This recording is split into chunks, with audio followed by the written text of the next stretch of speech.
तो लास्ट हमने क्लास में बताया था, ये पार्ट 2 है शिव कथा सीरीज का। तो शिव कथा सीरीज में ये दो पार्ट में ये कथा चल रही है। पहला पार्ट था सती का देह त्याग और दूसरा पार्ट है राजा दक्ष को बकरे की गर्दन मिलना। तो ये दोनों जो कथाएं हैं ये हम ले रहे हैं भागवतम से। भागवतम के 12 कैंटो हैं, 12 स्कंद हैं। 12 स्कंद में से चौथा जो स्कंद है फोर्थ कैंटो के सेकंड से फोर्थ 7 चैप्टर, यानी फोर्थ कैंटो चौथा स्कंद है, उसका चैप्टर नंबर 2 से चैप्टर नंबर 7, ये 6 अध्याय शिवजी और दक्ष के आपसी विवाद की ये कथा है। तो पहला जो हमने पिछली क्लास में बताया था, जब सती ने देह त्याग करा था, तो ये राजा दक्ष की थे, ये ब्रह्मा जी के पुत्र थे। तो दक्ष ने एक बहुत बड़ा यज्ञ करा था। उस यज्ञ में सभी आए थे, ब्रह्मा भी आए थे, शिव भी आए थे। तो यज्ञ में जैसे ही दक्ष एंटर हुए सारे लोग खड़े हो गए, मगर शिव जी खड़े नहीं हुए। इस बात पे दक्ष क्रोधित हो गए, बोले मेरा दामाद है और खड़ा नहीं हुआ मेरे लिए। मेरे पिता ब्रह्मा खड़े नहीं होते तो समझ आता है, मगर मेरा दामाद खड़ा नहीं होगा तो मैं कैसे क्रोधित ना हूं। उन्होंने शिव जी को श्राप दे दिया। जब पता चला कि शिव जी को श्राप मिल गया तो नंदी को गुस्सा आ गया, उनके वाहन को। नंदी ने रिटर्न में दक्ष को श्राप दे दिया। जब ऐसा ये श्राप गया दक्ष को और सारे लोगों को श्राप देने लगे, तो भृगु मुनि खड़े हो गए, बोले ब्राह्मणों को श्राप देते हो? भृगु मुनि ने कहा ठीक है, मैं तुम्हारे शिव जी के फॉलोअर्स को श्राप देता हूं। और जब ये आपसी श्राप चल रहा था, शिव जी को बहुत बुरा लगा और वहां से यज्ञ से छोड़ के चले गए। छोड़ के जाने के बाद वहां पे वो यज्ञ कंटिन्यू होता रहा और पूरा हो गया। अब ऐसे ही दक्ष ने एक बार दूसरा यज्ञ कराया। वो जगह थी हरिद्वार। हरिद्वार में एक मंदिर है दक्षेश्वर महादेव, कनखल में आता है। ये बहुत पास है, गंगा के घाट के बहुत पास है। तो वहां पे कोई भी जा सकता है। हमेशा 365 डेज वो खुला रहता है, 365 दिन रोज खुलता है। तो दक्षेश्वर महादेव लीला स्थली है जो इसी पे आधारित है, इसी कैंटो पे, इसी पे चलते हैं वो 6 अध्याय। तो दक्ष प्रजापति का वो मंदिर है दक्षेश्वर महादेव। तो वहां पे दक्षेश्वर महादेव में यज्ञ किया जा रहा था उस टेम्पल में। वो वहां पे आज भी कुंड बना हुआ है। तो जब वहां यज्ञ कर रहे थे, यज्ञ करते बार शिव जी को नहीं बुलाया और ब्रह्मा से भी क्रोधित थे दक्ष, क्योंकि उनको अपनी पोजीशन का अहंकार था। प्रजापति थे, प्रजा के पति, यानी प्रजा का पालन करने वाले। सोचते थे मैं ही हूं जो हूं, मेरे अलावा कोई नहीं है। तो इसलिए उन्होंने श्राप दिया था, इसी कारण से शिव जी को बुलाया नहीं। अब जो सती थी, सती ने सोचा कि अपने पिता के घर कोई बुला के जाता है क्या? बिन बुलाए मेहमान भी चले जाते हैं, चलो पिता के घर चलो, पिता के घर चलो। पर शिव जी ने साफ इंकार कर दिया, बोले नहीं जाना चाहिए। अब सती जो है नहीं मानी। सती अपने पत्नी से लड़ झगड़ के, यानी शिव जी से लड़ झगड़ के अपने पिता यानी दक्ष के घर में चली गई। और वो यज्ञ हो रहा था हरिद्वार में, जहां पे दक्षेश्वर महादेव मंदिर है। जब सती वहां पहुंची, सती को वहां जाके पता चला, अरे मेरे जो पति हैं शिव जी, इनका अनादर किया जा रहा है। यज्ञ में सबका भाग रखा हुआ है, सबको आहुति डालने को दी हुई है, मगर मेरे पति का हिस्सा कहाँ है? मान लो जैसे हमें किसी ने यज्ञ में बुलाया, बोले हमारे घर में प्रभु जी यज्ञ में आना, सबके हाथ में आहुतियां दे दी, स्वाहा स्वाहा, और आपके हाथ में वो कटोरी नहीं दी। आजकल तो डिस्पोजेबल में दे देते हैं लोग, स्वाहा स्वाहा, या डिस्पोजेबल प्लेट से या पीतल की प्लेट से या ज्यादा से ज्यादा स्टील की प्लेट से फेंकते हैं, उसमें आहुतियां डालते हैं यज्ञ में। फेंकना मतलब डालना, अगर हमें ना मिले, आमतौर पे लोग फेंक ही रहे हैं, डाल कहाँ रहे हैं। तो वो सब, ये जो यज्ञ चलते हैं, मान लो हमें कोई ना दे, गुस्सा आएगा। ऐसी शिवजी जो है, शिवजी के लिए नहीं रखा था। शिवजी तो अपना शांत से आराम से बैठ के भजन कर रहे थे कैलाश में, मगर सती को अच्छा नहीं लगा, पति को बुलाया नहीं गया। मैं तो यहाँ चली आई, अब पता चल रहा है कि मेरे पति सही थे, शिवजी ने सही कहा था कि ऐसे नहीं जाना चाहिए, और मैं उनसे लड़ झगड़ के चली आई। इसी कारण से सती ने कहा कि मेरा जो शरीर है मेरे पिता दक्ष द्वारा दिया गया, मैं दक्ष को मार नहीं सकती क्योंकि मेरे पिता है। चाहे तो मैं शक्ति है, वही तो दुर्गा स्वरूप है सती, वही पार्वती आती है, वही दुर्गा है, चाहे तो मार सकती है 2 सेकंड में, मगर उनके फादर हैं, कोई मारेगा अपने फादर को, किल करेगा। इसलिए उन्होंने सोचा कि मेरा जो शरीर जो मुझे दक्ष से मिला है ये बड़ा बेकार है, मुझे इस शरीर में जीना ही नहीं है। इसलिए उन्होंने वहां पे जो यज्ञ कुंड था, अपने अंदर वहां पे बैठ गई और यज्ञ कुंड में प्रवेश करने लगी, और अंदर ही अंदर उनके जो होता है अग्नि प्रवाहित होने लगी। और उसके बाद यज्ञ कुंड में सती ने अपना देह त्याग दिया, यानी शरीर त्याग दिया, मरी नहीं। शरीर त्याग लिखा है, देह त्याग, बॉडी का लीव किया, मरी नहीं सती। तो बॉडी को लीव करने के बाद जब ये सब हुआ, अब आती है आज की कथा से शुरू करेंगे कि आज की कथा क्या है। तो आज की कथा में अब आगे आ रहा है कि सती ने जैसे ही शरीर छोड़ा, सारी जगह हल्ला मच गया, कोलाहल मच गया। क्या हुआ क्या हुआ क्या हुआ? सारे लोग जो हैं घबरा गए, घबरा गए।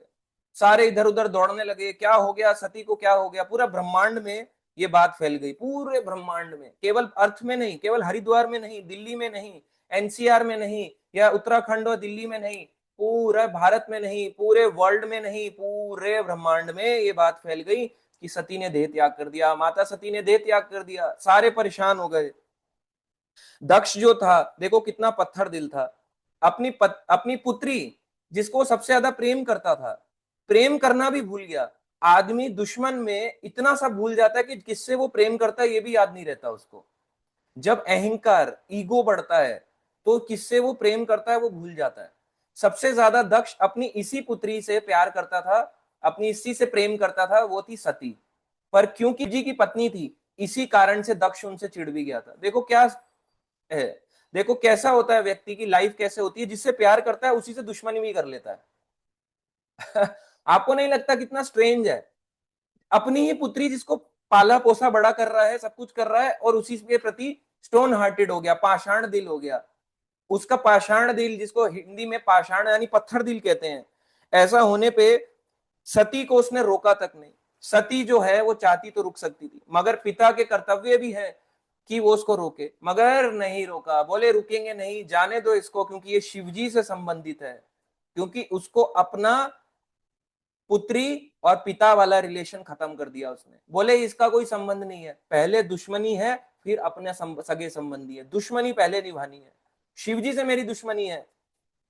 उनके देह त्याग करने के बाद सारे लोग हल्ला करने लग गए। अब जो है शिवजी के फॉलोवर, भाई वो तो रुकने वाले नहीं थे। शिवजी के फॉलोवर ने सोच लिया अब हम नहीं छोड़ेंगे, अब तो दक्ष और उसके साथ में जितने भी लोग यहाँ पे आए हुए सबको मार डालेंगे। उन्होंने एकदम से धावा बोल दिया। जैसे ही वहां पे लड़ाई हुई, भृगु मुनि को पता चल गया।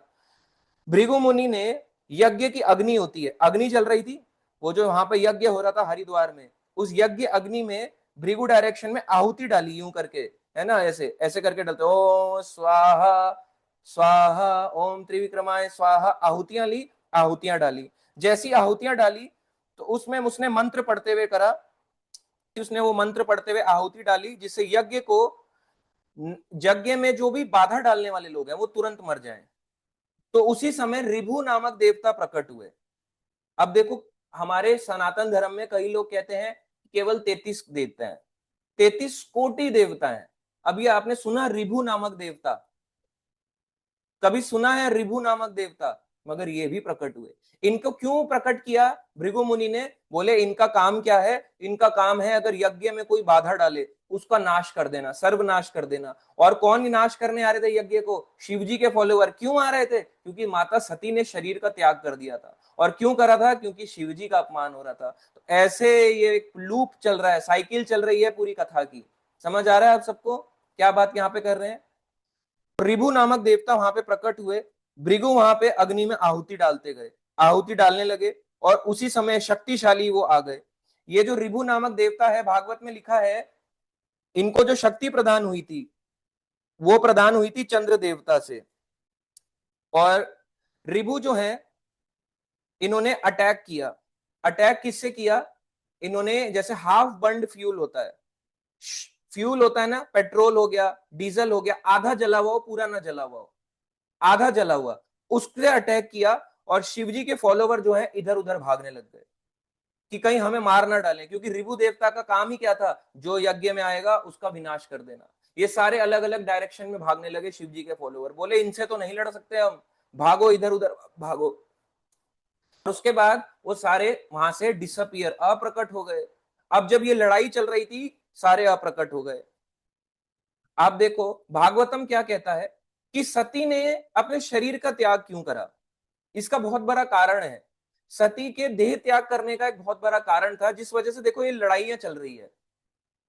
सती चाहे तो खुद मार सकती थी दक्ष को, पर क्यों नहीं मारा? क्योंकि सती कैसे काम करती है, जैसे बोला जाता है छाया शक्ति होती है, वैसी भगवान की छाया शक्ति की तरह है ये। छाया कैसे मूव करती है? भगवान की छाया। ब्रह्म संहिता में ब्रह्मा जी कहते हैं, ईश्वर परमः कृष्ण सच्चिदानंद विग्रह अनादिरादिर गोविंदा सर्व कारण कारणम। सारे कारणों के कारण गोविंद ही है, कृष्णा ही है। अच्छा हो रहा है कृष्णा, बुरा हो रहा है वो भी कृष्णा कर रहे हैं।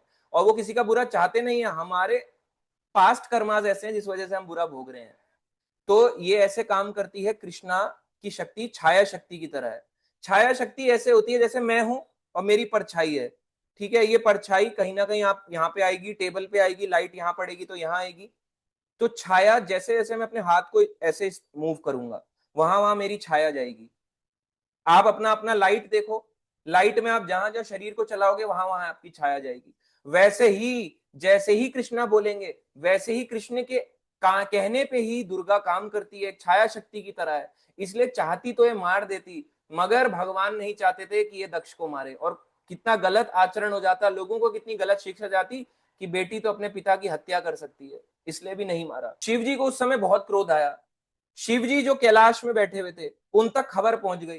कैलाश आज के समय में आप सब जानते हो कहाँ है वो कैलाश। ये कैलाश धाम आता है तिब्बत में, चाइना में। तिब्बत चाइना का हिस्सा बन चुका है, पहले चाइना का हिस्सा नहीं था।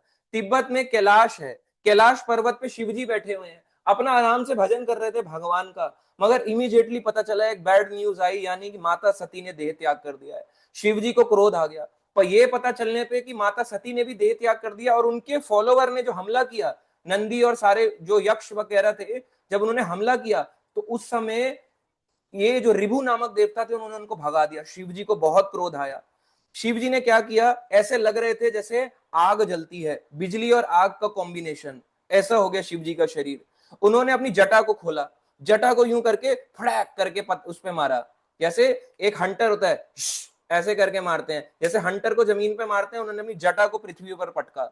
जैसे ही पटका तो एक आकाश के जितना, एकदम आसमान छूता हुआ, आकाश छूता हुआ एक बड़ा सा असुर बन गया।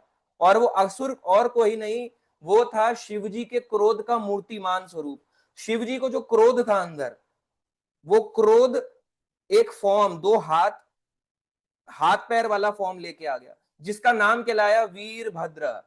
और ये वीरभद्र का मंदिर भी है वहीं दक्षेश्वर महादेव मंदिर के जस्ट सामने ही है वीरभद्र का मंदिर।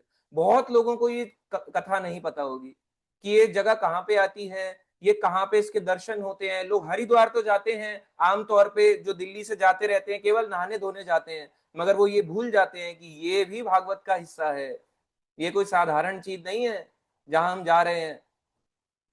तो हम भक्तों को एक बार ले भी गए थे यहाँ पे, 2023 में इस जगह पे ले भी गए थे, वहां पे दर्शन भी किए थे। कभी दोबारा वहां पे भगवान जो कृपा करेंगे तो जरूर जाएंगे दोबारा से वहां पे, क्योंकि सारी एक ही बारी में दोबारा से कवर करना आसान नहीं होता सारी प्लेसेस को।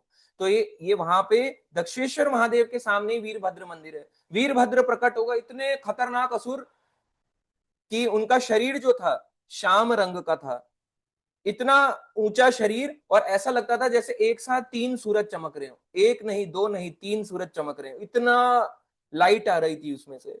उसके जो दांत थे भयानक थे, ऐसे थे ड्रैकुला वाले। आप लोगों के भयानक दांत हैं, केवल ये होंगे कोने के हल्के हल्के नोकीले से, वो सिर्फ काटने के लिए दिए हैं, ये मत सोचना कि भयानक है। तो उसके भयानक दांत थे। उसके जो बाल थे, बाल ऐसा लगता था जैसे आग निकल रही है बालों से, एकदम चमकते हुए आग जैसा थे उसके बाल। उसके जो थे हजारों हजारों हाथ, हज के इतना भयानक दिखता था। और अस्त्र शस्त्र से लेस था, एक हाथ में अस्त्र एक हाथ में शस्त्र, पूरा लेस हो रखा था हथियारों से। और नर मुंडों की माला पहनी थी, यानी इंसान का स्केलेटन होता है ना, स्केलेटन की माला पहनी थी, खोपड़ियों की माला, खोपड़ियों की माला पहनता था। इतना भयानक असुर था। और जब उसको पता चला कि क्या करना है, उसने बोला शिवजी से कि हे स्वामी मुझे बताइए, मुझे आदेश दीजिए क्या करना है। तो शिवजी ने उसको आदेश दिया, जाओ यज्ञ को नाश कर दो, सर्वनाश कर दो यज्ञ में। बोले दक्ष का मृत्यु मार कर दो, दक्ष की, और उसके जितने भी सेना के लोग हैं, जितने भी वहां पे उसको सपोर्ट कर रहे हैं, उन सबका विनाश कर दो। शिवजी ने ये ऑर्डर दे दिया वीरभद्र को, और वो उनका क्रोध था। शिवजी के क्रोध के आगे कोई नहीं बच सकता। जब उन्होंने वीरभद्र को भेजा तो उन्होंने पता चला कि रिभु नामक देवता उनकी रक्षा कर रहे हैं, उस यज्ञ को बचा रहे हैं। बोले इन पे भी अटैक कर दो। बोले कोई देवता भी नहीं छूटना चाहिए, जो देवता भी अगर सपोर्ट करेगा इस गलत चीज को उसको भी मार डालो। इतने खतरनाक था ये वीरभद्र। तो उसको भेजा वीरभद्र को शिव जी ने। उसके बाद वीरभद्र वहां आया, वहां पे उसने देखा कि सारे जो शिव जी के फॉलोवर हैं वो छुपे हुए हैं, भाग रहे हैं रिभु नामक देवता से। वीरभद्र को बहुत क्रोध आया। वो अपने हाथ में एक त्रिशूल लेके चल रहा था और उसने अपने एंकल्स पे, अपने पैरों पे कड़ा पहना हुआ था। जैसे हाथ में कड़ा पहनते हैं ना, ऐसी पैरों पे कड़ा पहना हुआ था। तो उसके पास एक बहुत विशाल त्रिशूल था, क्योंकि शिव जी का वो सेवक था, त्रिशूल लेके चल रहा था। और जैसे ही वहां पे वो आने लगा, वीरभद्र यज्ञ की तरह हरिद्वार में जहां यज्ञ चल रहा था वहां को दौड़ा, वहां कैलाश से दौड़ा, दौड़ा दौड़ा जब वहां पे आया, ऐसा लग रहा था कि आंधी आ गई, एकदम रात आ गई। तो वीरभद्र आ रहे तो सूरज छुपने लगा, बादल छाने लगे, एकदम घन घनश्याम जैसे बादल छाने लगे, तेज हवाएं, तूफान चलने लगा, क्योंकि वीरभद्र आ रहा था। आंधी, सभी उस जो थे परेशान हो गए उस आंधी से। सबको लगा प्रलय आ गया है। सबको लगा शिवजी जो है प्रलय के समय क्या करते हैं, अपना तांडव नृत्य करते हैं। तांडव करते हैं तो सब कुछ उथल पुथल हो जाता है और नीचे का गर्भोदक सागर का जल ऊपर तक आ जाता है। सबको लगा प्रलय आ गया, प्रलय आ गया, विनाश आ गया। अच्छा खासा यज्ञ चल रहा था, यज्ञ में विनाश हो गया, शिवजी प्रलय लाने वाले हैं। तो वो वीरभद्र आगे दौड़ता हुआ आया। अब जो दक्ष की पत्नी थी प्रसूति और दक्ष की बाकी की पुत्रियां थी, वो ये जान चुकी थी। वो ये जान चुकी थी ये सब क्यों हो रहा है, क्योंकि सती ने अपने शरीर का त्याग करा था और उसी का बदला लेने के लिए शिवजी का क्रोध रूप में ये वीरभद्र आ रहा है। तो जब ये आगे आगे बढ़ रहा था, प्रसूति को पता था कि मेरा जो दामाद है, प्रसूति जो है सती की माता है, दक्ष की पत्नी है और शिवजी की सास है, तो सास के अपने दामाद के बारे में नहीं जानेगी? ऐसे ही जानती थी प्रसूति शिवजी के बारे में। वो जानती थी शिवजी जो हैं बड़े शक्तिशाली हैं, उनका पति भी उनके समान कभी नहीं बन सकता दक्ष, शिवजी के बराबर कोई नहीं बन सकता। शिवजी भगवान का विस्तार है, कैसे बन जाएगा कोई? आप क्या कृष्णा बन सकते हो? नहीं बन सकते। वैसे ही शिव, ये जो है शिवजी, इनके समान कोई नहीं हो सकता। बोले ये जो है बड़े महान है, साक्षात भगवान है, इनसे पंगा ले लिया दक्ष ने, अब जो है विनाश आने वाला है। जब ये आगे आ रहे थे तो प्रसूति जानती थी कि प्रलय के समय में शिवजी क्या करते हैं। वो क्या करते हैं, जितने भी अलग अलग डायरेक्शन के रूलर्स हैं, जिन्हें दिक्पाल कहते हैं, अगर ऊपर के लोगों का है, नीचे के लोगों का है, ईस्ट का है, वेस्ट का है, आगे पीछे जहां का भी है, जितने भी दिक्पाल हैं, जब प्रलय आता है, प्रलय आने पे शिवजी अपने त्रिशूल से इनकी भुजाओं को काट देते हैं, इनके हाथों को काट देते हैं और अपने बालों को खोल लेते हैं। प्रलय के समय, प्रलय के समय शिवजी बहुत क्रोधित होते हैं, अपने बालों को खोल लेते हैं। जब बालों को खोल लेते हैं तो ऐसे तांडव नृत्य चलने लगता है उनका। तांडव नृत्य से सब कुछ ब्रह्मांड हिलने लग जाता है। क्या हो गया, क्या हो गया? पूरे ब्रह्मांड जैसे, ऐसे है ना, जैसे आपने देखा होगा कभी कभी कोई ऐसे करके हमारे को पूरा हिला दे, पूरा का ऐसे हिला देते हैं, तो हाथ काट देते हैं दिक्पालों के। यहाँ पे इतना ही लिखा है कि हाथ काट देते हैं। उसके बाद उनकी हाथ काटने के बाद उनको फ्लैग की तरह लगा देते हैं अपने त्रिशूल पे, ऐसे फ्लैग की तरह, कि देखो हमने विक्ट्री कर दी, मार डाला ऐसे दिक्पालों को जो किसी काम के नहीं है। पूरा जन्म बिता दिया इन्होंने, मगर इस हाथ से ये माला जप नहीं कर पाए, इनके हाथों को काट डालो, इनके हाथों को काट डाला। उसके बाद ये क्या करते थे, अभी काटा नहीं, पर प्रसूति ऐसा सोच रही थी कि प्रलय आने वाला है तो ऐसा हो जाएगा। उसके बाद शिवजी गर्जना करते हैं और सारी तरफ बादल छा जाते हैं। तो ये प्रलय का एक संकेत होता है कि प्रलय आने वाला है। न्यूज मीडिया दिखाता है आज आ जाएगा प्रलय, थोड़े दिन के बाद आ जाएगा प्रलय, अरे आ गया प्रलय। और एक है भविष्य मल्लिका नामक, वो कहते हैं कि 2030 में या 2032 में जो भी है दुनिया खत्म हो जाएगी। बिल्कुल रॉन्ग, बिल्कुल बेकार की बातें हैं ये। अभी 4,27,000 ईयर्स हैं, कलयुग 4,32,000 साल का है, 4,32,000 ईयर्स। अभी सिर्फ 5,000 साल बीते हैं, 4,32,000 में से 5,000 माइनस कर लो, कितना बचा? 4,27,000। इतना साल बचे हैं। कौन सा ग्रंथ कहां अपने, अगर कोई ऐसा बोल रहा है गलत है, पूरी तरह से गलत है।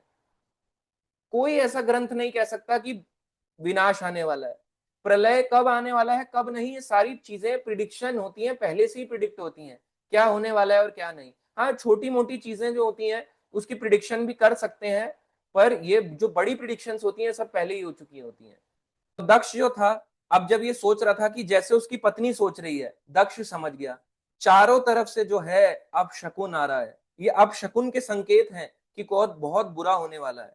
कभी कभी अपशकुन होते हैं तो बोलते हैं ना बाई आंख फड़कना, अपशकुन हो रहा है, ऐसे ऐसे करके बाई आंख फड़कने लगती है, तो अपशकुन के कई संकेत होते हैं, इसको अपशकुन के संकेत आने लगे। तो शिव जी के फॉलोवर आए जब, क्योंकि वीरभद्र आ रहा था तो उनमें भी जान आ गई, बोले अब तो शिव जी के साक्षात जो स्वरूप है वीरभद्र का आ रहा है, तो साक्षात अपने स्वामी को देख के खुश हो गए, सारे के सारे दौड़े यज्ञ स्थल को घेर लिया। और वहां पे जितने भी शिव जी के ये फॉलोवर्स थे, शिव जी के जो सैनिक थे, नंदी आदि, ये सब बौने थे, डॉर्फ जिन्हें कहते हैं। भागवतम कहते हैं छोटे हाइट के थे, ज्यादा ऊंचे ऊंचे नहीं थे, देवी देवता जितने बड़े बड़े लंबे चौड़े नहीं थे, छोटी हाइट के होते थे ये। और वहां पे इनके पास अलग अलग हथियार थे, भूत प्रेत, भूत प्रेतों का, देवी देवताओं का और ब्राह्मणों के बीच में युद्ध। अब भूत प्रेत ने सारे यज्ञ को घेर लिया, बोले तुम सबने दक्ष का साथ दिया, अब इस यज्ञ को पूरा बर्बाद कर देंगे। तो भूत प्रेत अपने अपने हथियार लेके चारों तरफ से यज्ञ को घेर लिया। और उनका जो कलर था, शिव जी के जो गण थे, इनका कलर था ब्लैक और येलो, ब्लैकिश येलो का इनका कलर था, मगरमच्छ के जैसा बताया गया। जैसे मगरमच्छ का होता है, ब्लैक भी होता है, येलो भी होता है। आप क्या होगा, येलो कहां से देखना है, मगरमच्छ ऐसे चलता है ना पानी में और यूं मुंह खोलता है तो यहां से येलो होता है, ऊपर से थोड़ा ब्लैकिश होता है, तो ब्लैकिश येलो मिक्स होता है। ऐसे शिव जी के गण दिखते थे। तो ये सब यज्ञ में हमला करने के लिए आ गए, उत्पात मचाने लगे, चीजों को फेंकने लगे।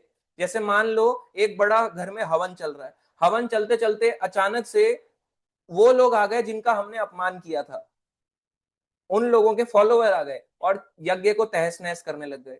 ऐसी शिव जी के जो ये गण हैं, ये एक तरह से आप कह सकते हो जैसे गुंडागर्दी दिखाते हैं ना, एकदम सब कुछ बर्बाद करने लग गए, क्योंकि शिव जी का अपमान किया गया था और सती ने शरीर का त्याग कर दिया था।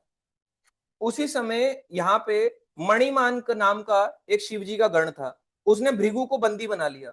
बोले सबसे पहले तो इस भृगु मुनि को पकड़ो, बहुत श्राप देता है, पता नहीं क्या क्या प्रकट कर देता है, कभी शिव जी का मजाक उड़ाता है, ब्रह्मा का मजाक उड़ाता है, विष्णु की छाती पे लात मार देता है, पहले इसको पकड़ो, ये बहुत श्रापित व्यक्ति है। इसको पकड़ लिया, तो मणिमान ने उसको पकड़ लिया और वीरभद्र ने दक्ष को पकड़ लिया। बोले मेन बंदों को पकड़ो, एक ब्राह्मण जो ब्राह्मणों का हेड है यानी भृगु मुनि, और जो यज्ञ कराने वाला मेन है यजमान यानी दक्ष को पकड़ो। इन दोनों को पकड़ लिया। अब वहां पे चंडेश नामक एक शिवजी का गण था, जैसे चंडी होती है वैसी चंडेश। तो चंडेश ने पूषा नाम के देवता को पकड़ लिया। पूषा जो देवता होता है, आपने पहली बार सुना होगा, पूषा देवता एक आदित्य है, बोलते हैं ना द्वादश आदित्य, 12 आदित्य होते हैं। तो 12 आदित्य, ये अदिति माता के पुत्र थे। तो 12 आदित्यों में से एक थे जिनका नाम था पूषा। तो पूषा देवता का काम क्या था, ये पोषण देने का काम करते हैं, नरिशमेंट। एक देखा जाए तो ये एक सोलर विग्रह है, सोलर डीटी है, यानी वो जो है सूर्य देव है, उनका गण है। सूर्य देव का गण है पूषा नामक देवता, आदित्य इन्हें कहते हैं, इनका काम है पोषण देना, नरिशमेंट देना। तो चंडेश ने पूषा नामक देवता को पकड़ लिया। अब नंदी बैल था, नंदी बैल क्या है भाई, हम कैसे कम रह जाएं, सब लोग किसी को पकड़ रहे हैं, तो हम भग देवता को बंदी बना लेते हैं। भग एक देवता है। अब ये भग देवता आपने सुना, भग देवता है, इनका काम है, जिन्हें कहते हैं धन, भाग्य और समृद्धि का देवता। एक धन के देवता कुबेर भी हैं, धन की देवी लक्ष्मी भी हैं, और वैसी धन भाग्य और समृद्धि के देवता भग भी हैं। भग, भाग नहीं, भग, भग भग। तो नंदी ने इन्हें अपना बंदी बना लिया। अब देखो हमारे लोग कहते हैं कि केवल 33 देवता होते हैं और ज्यादा देवता नहीं होते। आपको अभी भी लगता है 33 कोटि देवता होते हैं? 33 करोड़ हैं देवी देवता। जो ये बात बोले वो बिल्कुल पागल है, मूर्ख है वो। 33 करोड़ है देवी देवता, 11 रुद्र, 11 रुद्राणी, 12 आदित्य, कितने हो गए, यहीं पे 33 पार हो गए। अब भग भी है, रिभु नामक देवता कहां गए? और जो इतने सारे स्वर्ग के देवता है वो कहां गए? चंद्र के इतने सारे सेवक हैं वो कहां गए? इसलिए ये सब बेकार की बातें हैं, गलत जगह पे गलत इंफॉर्मेशन बढ़ती रहती है, लोग आज भी इस चीज को लेकर लड़ते रहते हैं। पत्थरों की वर्षा होने लगी, आसमान से अगर बारिश गिरे या ओले गिरे समझ में आता है, मगर पत्थर गिरे तो सोचो कैसा लगेगा। ऊपर से पत्थर गिर रहे, ऐसे पत्थर ऐसे फेंक रहे, यज्ञ में गिरे ताकि सारे के सारे पत्थर विनाश करना चाहते थे यज्ञ। सभी इधर उधर डर के भागने लगे। वीरभद्र ने अपने हाथों से अग्नि में आहुति डालते हुए भृगु की मूछें जो थी भृगु मुनि की, उसको यूं करके नोच डाला, जो वीरभद्र था ऐसे करके मूछ उतार ली। कई लोगों को अपनी मूछ का बड़ा शौक होता है ना, कुंडी मूछ ले, मूछ ही उतार दी। बोले बड़ा मूछ मूछ करता है, दाढ़ी दाढ़ी रखेंगे तेरी मूछ उखाड़ लेता हूं। तो उसकी पूरी मूछ उखाड़ ली भृगु मुनि की। अब वीरभद्र ने उसके बाद भग देवता को पकड़ा। बोले जब भृगु शिव जी को श्राप दे रहा था तो तू ऐसे करके आईब्रोज को मटका रहा था, ऐसे ऐसे करके। बोले इसने आईब्रोज को मटकाया, भग देवता को पृथ्वी पर उसने पटक दिया और उसकी आंखें यूं करके नोच डाली, खींच दी आंखें। बोले मेरे स्वामी पे हंसता है, रुक तेरी आंखें नोच लूंगा। कभी कभी लड़ाई में होता है ना, तेरी आंखें नोच लूंगा। वीरभद्र ने वो करके दिखाया, आंखें नोच दी भग देवता की। आप सोच के देखो, एक असुर इतनी बुरी तरह पछाड़ रहा है देवताओं को, इतना भयानक होता है। तो कभी कभी असुर अपने गुण से असुर होता है, मगर जरूरी नहीं अगर वो सेवा कर रहा है तो उसकी भक्ति काउंट हो जाती है। अब आगे देखो, वीरभद्र ने अब पुष और दक्ष के जो दांत थे वो उखाड़ दिए। क्योंकि जब दक्ष उसको श्राप दे रहा था, शिव जी को श्राप दे रहा था, अपने कमंडल से ऐसे करके ऐसे करके शिव जी को श्राप दे रहा था, तो उसी समय जो पुष देवता था ऐसे करके दांत दिखा रहा था, हंस रहा था शिव जी को श्राप मिल गया, श्राप मिल गया। बोले मेरे स्वामी पे हंसता है, दांत दिखाता है। तो उसने क्या किया, उन दोनों को जब वो दांत दिखा रहे थे तो वीरभद्र ने दोनों के जबड़ों को खींच लिया। तो जबड़े ऐसे करके दांत ही निकाल दिए पूरे के पूरे, दांतों को उखाड़ डाला। और दांत अगर उखड़ जाए कितना खराब लगता है इंसान। दांतों के लिए व्यक्ति डेंटल इम्प्लांट कराता है, कैप लगाता है, एक एक दांत निकल जाता है तो उसको भरवाता है, फिलिंग करवाता है। सारे दांत ही निकाल लिए, बोले जबड़ा निकाल लूंगा इनका। जबड़ा खींच लिया। कई बार बोलते हैं ना तेरा जबड़ा खींच लूंगा, ज्यादा मत बोल। तो वीरभद्र ने वो कर दिखाया। वो बोलने वाला नहीं था, वो करने वाला था। करने वाला होना चाहिए। वीरभद्र ने उसका जबड़ा खींच दिया, पुष देवता का और दक्ष का जबड़ा खींच दिया। अब उसके बाद वीरभद्र जो है इतना क्रोधित, इतना अहंकार, इतना भयानक क्रोधित हो रहा था, कोई उसको रोक नहीं पाया। पूरे यज्ञ में उथल पुथल मच चुकी थी, सारे लोग जो है इधर उधर भाग रहे थे। यज्ञ इतना खराब कर दिया गया था कि यज्ञ में जो है उसको तहस नहस कर दिया गया, लोगों को डराया गया। यज्ञ में शिवजी के गणों ने यज्ञ पे पेशाब कर दिया। बोले बुझाना है इसको, पानी नहीं फेंकेंगे, हरिद्वार का गंगा जल नहीं फेंकेंगे, हम इसमें पेशाब कर देंगे।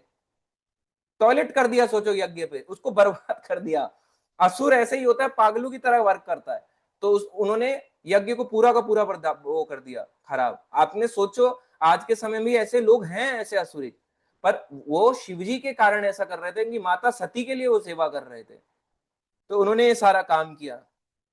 वीरभद्र जो है अब दक्ष की छाती पे चढ़ गया। दक्ष की छाती पे एक उसने तीक्ष्ण हथियार लिया और उसकी बॉडी से उसके हेड को काटना चाहा, ऐसे करके काटना चाहा कि इसका सर अलग कर डालूंगा। क्योंकि नंदी ने एक श्राप दिया था, वो श्राप था कि दक्ष को बकरे की गर्दन मिलेगी। और क्या करता है दक्ष, एक देखो एक बकरा क्या करता है, बकरे की आवाज होती है मैं। इसलिए बोला था नंदी ने कि इसको मैं यानी अपने आप को ही ऊंचा दिखाना है। लो अब तू बकरे की गर्दन पाएगा, क्योंकि तुझे मैं दिखता है, शिव शिव शिव नहीं दिखते। ये ले, तू मैं बोलता है, तेरे को बकरे की गर्दन दिलवाऊंगा। श्राप दिया। और वो देखो श्राप बोलते हैं ना काम करता है, वो काम करता था। कलयुग में ज्यादा काम नहीं करता, श्राप देते रहो, बोलते रहो, मजाक में उड़ा लो, बोलो तेरे को ये श्राप दे दिया, तेरे घर में बुरा हो जाए। लोग कहते हैं हाय पता है बुरी नजर लगती है प्रभु जी, आपको नहीं पता बहुत बुरी नजर लगती है, हमारे घर में भी ना कोई बुरा बोल जाता ना, देख जाता नजर लग जाती है। अरे कलयुग में काहे की नजर लगेगी आप लोगों को, ये बेवकूफ है।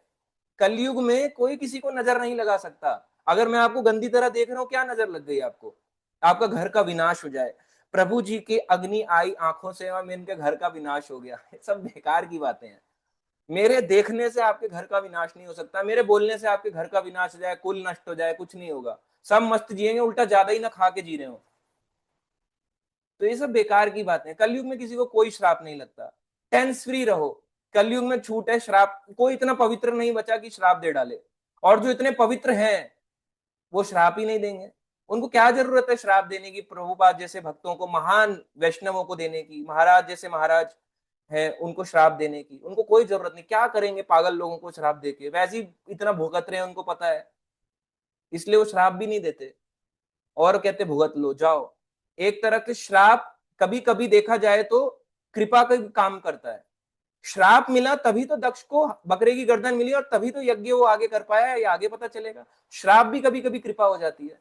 अब दक्ष की गर्दन काटने के लिए वीरभद्र जो है एक तीखे हथियार से उसकी गर्दन ऐसे काट रहा, जैसे आरी होती है ना, आरी चलाते हैं टेररिस्ट, देखा यूं मुंडी उड़ा देते हैं आईएस वाले, गुर्र ऐसे करके उसकी मुंडी उड़ा देंगे। देखिए आपने वीडियोस, बड़ी भयानक वीडियोस हैं आईएस टेररिस्ट की, मुंडियां उड़ा देते हैं लोगों की। बोल अल्लाह का नाम ले, नहीं लेगा, एक ऐसे करके वो लेंगे और यूं ऐसे करके मुंडी उड़ा देंगे उसकी, बड़े भयानक तरीके से। तो ऐसे ही ये भी मारने लगा, पर वो सक्सेसफुल नहीं हो पाया, वो नहीं काट पाया दक्ष की गर्दन को। वीरभद्र ने उसी समय मंत्र का और दूसरे हथियारों का इस्तेमाल किया, फिर भी वो गर्दन को नहीं काट पाया। उसके बाद वीरभद्र ने देखा कि वहां पे पास ही में एक करनी यानी एक वुडन डिवाइस है, एक कैसे वीरभद्र ने अपने हाथ में एक ले रखा है जिससे बकरे को काटा जाता है। ये जो आपने देखा होगा जिसको चापड़ बोलते हैं, यहाँ दिल्ली की लैंग्वेज में उसको चापड़ बोलते हैं। चापड़ से वो गर्द जिससे बकरे कटते हैं, यूं बकरा मह मह करता है उसको बांध देते हैं और यूं उसके गर्दन को काट डालते हैं। वो जो कसाई लोग होते हैं या मुल्ले लोग होते हैं उसको काट देते हैं। इसने ऐसे करके उठाया उसको, कह रहे ये जो यूज होना था ये कहाँ यूज होना था, ये पशुओं की बलि के लिए लाया गया था। आप क्या हो गए हैं, सतयुग में शिव जी भी बैठे थे, ब्रह्मा भी बैठे थे, पशु बलि हो रही थी, मांस खाते थे क्या शिव जी और ब्रह्मा जी? नहीं, अब सुनो ये पशु बलि क्या चल रहा था। ये पशु को इसलिए बलि दी जाता था पहले के समय में, मांस खाने के लिए नहीं, ताकि यज्ञ में पशु को एंटर कराया जाए, बूढ़ा पशु जो बेचारा बूढ़ा है, ज्यादा बोल नहीं सकता, जीवन उसका वैसी खराब हो चुका है, उसको बलि के लिए लाया जाता था। यज्ञों में मंत्र का उच्चारण किया जाता था, बलि दी जाती थी खाने के लिए नहीं, बलि दी जाती थी उसको काट के यज्ञ में प्रवेश कराया जाता था। जब यज्ञ में उसको दिया जाता था तो वो अगला जीवन जो है मनुष्य का, उसके सारे पाप कट जाते थे और अगला जीवन उसको मनुष्य का मिल जाता था। है कोई कलयुग में कि बकरे से इंसान बना दे, मुर्गी से इंसान बना दे, है ऊंट से इंसान बना दे, गाय से इंसान बना दे, गायों की बलि। पहली बात तो काओ काओ सेक्रीफाइस तो कभी भी नहीं था, काओ बुल इन चीजों का सेक्रीफाइस कभी नहीं दिया जाता।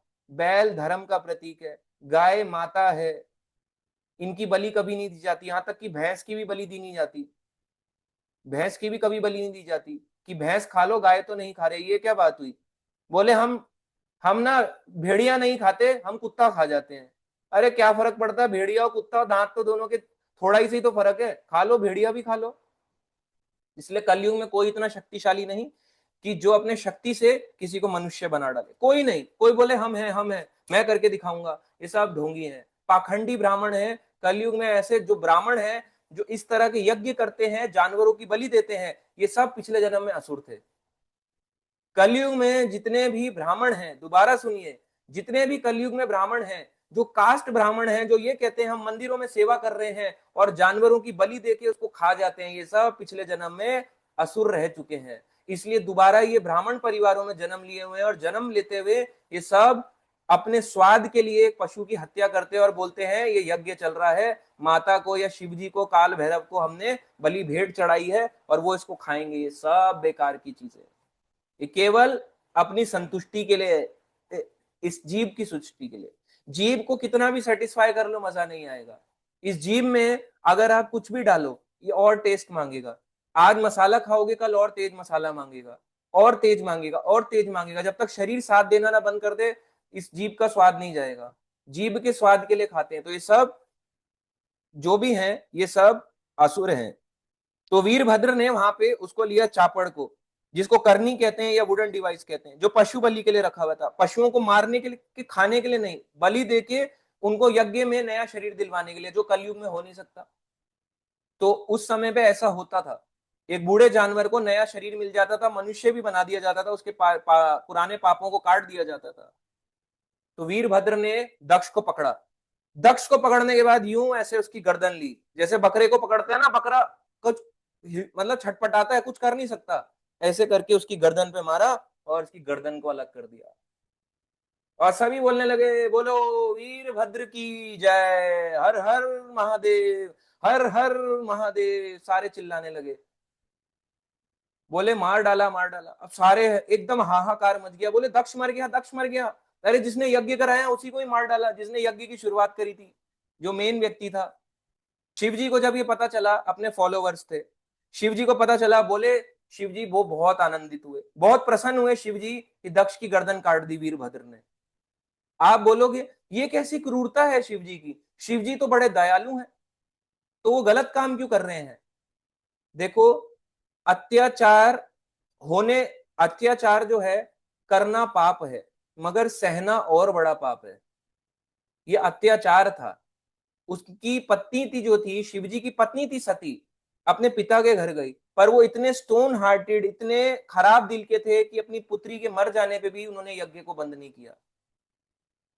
इसलिए ये शिवजी टीचिंग्स देना चाहते थे कि जो बुरे लोग होते हैं अत्याचार पे ऐसे नहीं, हाँ बहुत अच्छा कर रहे हो, थैंक यू थैंक यू। कई ऐसा नेचर होता है, मेरा भी पर्सनल ऐसा नेचर है। आप अगर बहुत अत्याचार भी करोगे, मैं कहूंगा बहुत अच्छा है, बहुत अच्छा है, पर ये नेचर कभी कभी अच्छा नहीं होता। भगवान ने अर्जुन को भी बोला कि जरूरत के समय में लड़ना पड़ेगा, हथियार उठाना पड़ेगा, केवल भीगी बिल्ली बनने से काम नहीं चलेगा। ऐसे ही शिवजी ने ये एक सीख देने के लिए ऐसा करा। उसके बाद वीरभद्र ने दक्ष का सर लिया, दक्ष के सर को लेके यज्ञ की अग्नि में डाल दिया। आहुति किसकी दे दी? यज्ञ की, उसकी दे दी, जबकि दी जाती है पशु की, उसने यज्ञ उसमें डाल दिया, आहुति में गया उसका सर। बोले हर हर महादेव स्वाहा, इसका स्वाहा कर डाला। अब दक्ष की मुंडी जल के जल गई। पूरा जो वहां का यज्ञ का माहौल है वो डिस्ट्रॉय हो चुका था। वहां पे चारों तरफ जो है, यज्ञ के चारों तरफ वहां पे आग लगा दी गई थी। आग लगाने के बाद, ब्राह्मणों को सताने के बाद, उनकी पत्नियों को डराने के बाद, जो सज धज के आई हुई थी देवी देवताओं की, उनकी पत्नियों को डराया, देवताओं को खूब पीटा, घायल करके चले गए। शिवजी के जितने भी गण आए थे, शिवजी के जितने भी थे फॉलोवर्स, वापस सारे यज्ञ को विध्वंस करके चले गए कैलाश धाम को। अब जब सारे लोग जो हैं घायल थे, देवता लोग घायल थे, तो उन्होंने सोचा अब क्या करें, चलो अब चलते हैं फाइनली ब्रह्मा के पास, क्योंकि ब्रह्मा ही सबकी सुन सकते हैं। सारे देवताओं में सबसे पहले प्रथम इस संसार के जीव वही हैं, ब्रह्मा के पास चलते हैं। तो ब्रह्मा के पास गए, तो ब्रह्मा ने उनको बताया तुमने क्या किया है। ब्रह्मा ने कहा कि मुझे और भगवान विष्णु को पहले से ही पता था कि फ्यूचर में क्या होने वाला है, यानी ब्रह्मा फ्यूचर देख सकते हैं।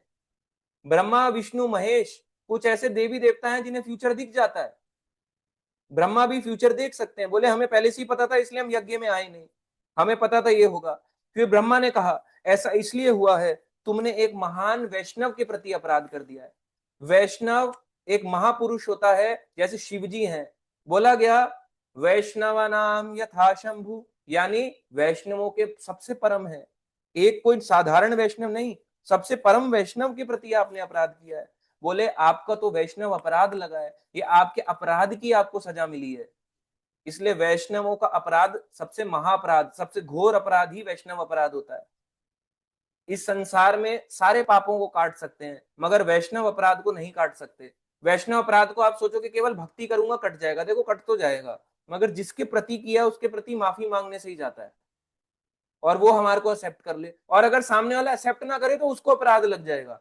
भाई उसको भी दयालु होना चाहिए। हम नहीं करेंगे माफी, हम अपने ऐसे अकड़ में रहेंगे, हमारी अक्कड़ है, ईगो है, तो हमें चले जाएगा। आओ थोड़ा सा, भगवान कहेंगे थोड़ा सा तुम ले लो, इसका अपराध तुम्हारे ऊपर डाल देते हैं। तो अपराध करना पाप है, सहना भी पाप है, अपराध अपराध होता है। तो वैष्णव के प्रति जब अपराध हो जाए, ब्रह्मा जी ने कहा तुमने एक बहुत महान वैष्णव के प्रति अपराध कर दिया। बोले कोई साधारण वैष्णव नहीं है, ऐसे वैष्णव हैं कि वृंदावन में जाओ तो गोपेश्वर महादेव, जगन्नाथपुरी जाओ तो लिंगराज, बद्रीनाथ जाओ तो केदारनाथ या आदि केदारनाथ, कहीं पे भी जाओ आपको शिवजी मिल जाएंगे। तो बोले ये कोई साधारण व्यक्ति नहीं है, आपने बहुत बहुत एक महान व्यक्ति के प्रति अपराध किया है, आपको इनसे माफी मांगनी चाहिए। बोले अगर ऐसे महापुरुष की निंदा करके अगर आप यज्ञ करोगे, इसका कोई फल नहीं मिलेगा, केवल और केवल दुख ही दुख मिलेगा। ये ब्रह्मा जी ने बोला। ब्रह्मा जी ने महापुरुष की निंदा करके किया जाए, उससे कभी सुख नहीं मिलता। ये बात भी लिखी है भागवतम में। भागवतम में ब्रह्मा जी ने कहा, चौथा अध्याय, चौथा स्कंद, छठा अध्याय, चौथा नंबर श्लोक 4.6.4, तत् आकर्णय विभु प्रह तेजीयसी कृत आगसी क्षेमाय तत्र सा भूयात्मा प्रायण भूभुषातम। लिखा हुआ है कि यदि हमसे अपराध हो जाए, इसका अनुवाद है, तो उससे माफी मांग लेनी चाहिए। अपराध बहुत बड़ी गंदी चीज होती है। अपराध का मतलब ही यही है, अपराध, अपराध यानी यानी राधा रानी से दूर ले जाएगा, राधा रानी की ओर ले जाएगा, राधा रानी से दूर ले जाएगा, और जो राधा रानी से दूर ले गया, कृष्ण उसके होने नहीं वाले। इसलिए अपराध जो है बेस्ट है, अगर हो जाए उसे क्षमा मांग लो। अच्छा, अब अपराध क्या है? कुछ भी बोलना अपराध नहीं है, करेक्शन अपराध नहीं है। लोग हर चीज को अपराध, अपराध हो गया, अपराध हो गया, नहीं। अपराध है एक्चुअली आपका इंटेंशन खराब है, और एक्चुअली उस इंटेंशन को आप रियलिटी रूप में भी कर रहे हो, तो वो अपराध है। करेक्शन करना, थोड़ा डांट देना अपराध नहीं है। ये क्या, अगर वो पता है तुम्हें गंदा काम कर रहा है तो तुम उसको बोलोगे ना, तो अपराध नहीं है। पर अगर इंटेंशनली हम उसको दबाना चाहते हैं, उसको हुक्म चलाना चाहते हैं, तो वो अपराध कहलाता है। तो ब्रह्मा जी ने कहा कि चलो, सबने वैष्णव अपराध कर दिया है, सबके सब चलते हैं शिव जी के पास। वहां पे कैलाश धाम है, शिव जी कैलाश में बैठते हैं, यानी इस धरती पे एक जगह है जो है कैलाश पर्वत। बहुत से लोगों कभी नहीं गए होंगे, हम में से शायद आज तक कोई गया भी ना हो। ये तिब्बत में आता है। कैलाश पर्वत के ऊपर चढ़ना वैसे चढ़ने देते नहीं है, फिर भी कुछ लोग ऐसे चढ़े हैं। आज भी वहां बताते हैं कि कुछ है, कुछ मैजिकल पावर है। ऊपर से हेलीकॉप्टर्स भी उड़ाए गए, प्लेन्स भी उड़ाए गए। तो वो प्लेन का आप देखना, आपको उसमें पूरा मिलेगा कि कैलाश पर्वत ऊपर से कैसा दिखता है। ऊपर से भी कैलाश पर्वत जो है घिरा घिरा सा दिखेगा, दिखाई नहीं देगा एकदम से कि क्या है यहाँ पे, पर ऐसा लगेगा कि वहां पे कुछ एनर्जी है जो वहां से प्रोड्यूस हो रही है और जो यहाँ पे खींच रही है। साइंटिस्ट कहते हैं some kind of electromagnetic energy is there, मगर शास्त्र कहता है कि वो इलेक्ट्रोमैग्नेटिक एनर्जी नहीं, साक्षात कैलाश पर्वत पे शिवजी बैठे हुए हैं, उनका निवास स्थान है। जैसे कृष्ण वृंदावन नहीं छोड़ते, वैसे शिवजी कैलाश में रहते हैं, और जहां जहां भगवान कृष्ण लीला करते हैं, वहां वहां सहयोग देने के लिए अपना विस्तार करके शिवजी आ जाते हैं। तो शिवजी का निवास स्थान है कैलाश। ब्रह्मा ने कहा सबके सब चलो कैलाश को चलेंगे। बोले शिव जी बहुत दयालु हैं, हम सबको क्षमा करेंगे। तो ब्रह्मा जी ने सारी देवताओं को, पितरों को, लोकपालों को, यानी इंद्र, चंद्र और कुबेर, सारे जो जितने भी लोकपाल हैं उन सबको लिया, वरुण, इन सबको लेके गए। बोले चलो कैलाश पर्वत की ओर पे चलते हैं। अब मैंने आपको बताया आज के समय में कैलाश तिब्बत में, आज भी लोग उसकी, कैलाश पर्वत की कई ऐसे ट्रैकर्स हैं जो उसकी परिक्रमा भी लगाते हैं। आम व्यक्ति के बस का भी नहीं है कैलाश पर्वत की परिक्रमा लगाना। बताते हैं एक एक हफ्ता लग जाता है, क्या लगाएंगे हम, हमारा तो थोड़ा सा ही नहीं चले जाता, गली से नीचे नहीं उतर पाते, घर से बाहर नहीं जा पाते। 500 मीटर के लिए स्कूटी चाहिए, या गाड़ी चाहिए, रिक्शा चाहिए, तो आप सोच के देखो क्या परिक्रमा लगाएंगे, पता ही नहीं, जिंदगी ऐसी रह जाएगी। तो कम से कम शास्त्र से जान ले कैलाश पर्वत कैसा है।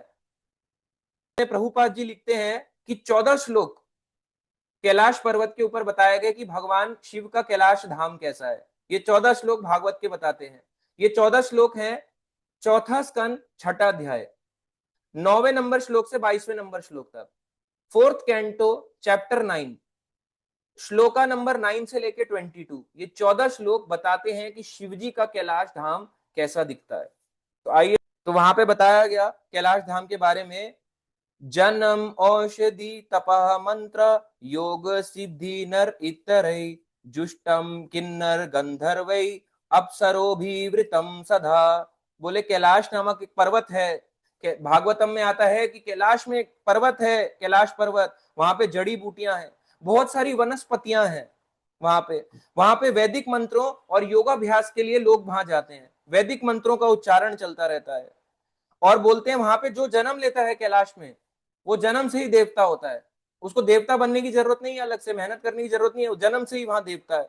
सारी योग शक्तियां होती हैं उसके पास, कोई स्पेशल सिद्धि या वो शक्ति की जरूरत नहीं है, हर तरह की उनके पास शक्ति होती है। बोले यहाँ पे कुछ ऐसे मनुष्य भी हैं जो किन्नर हैं और गंधर्व कहलाते हैं। बोले ऐसे ऐसे ये लोग जो होते हैं, ये गायकार हैं वहां के कैलाश पर्वत के।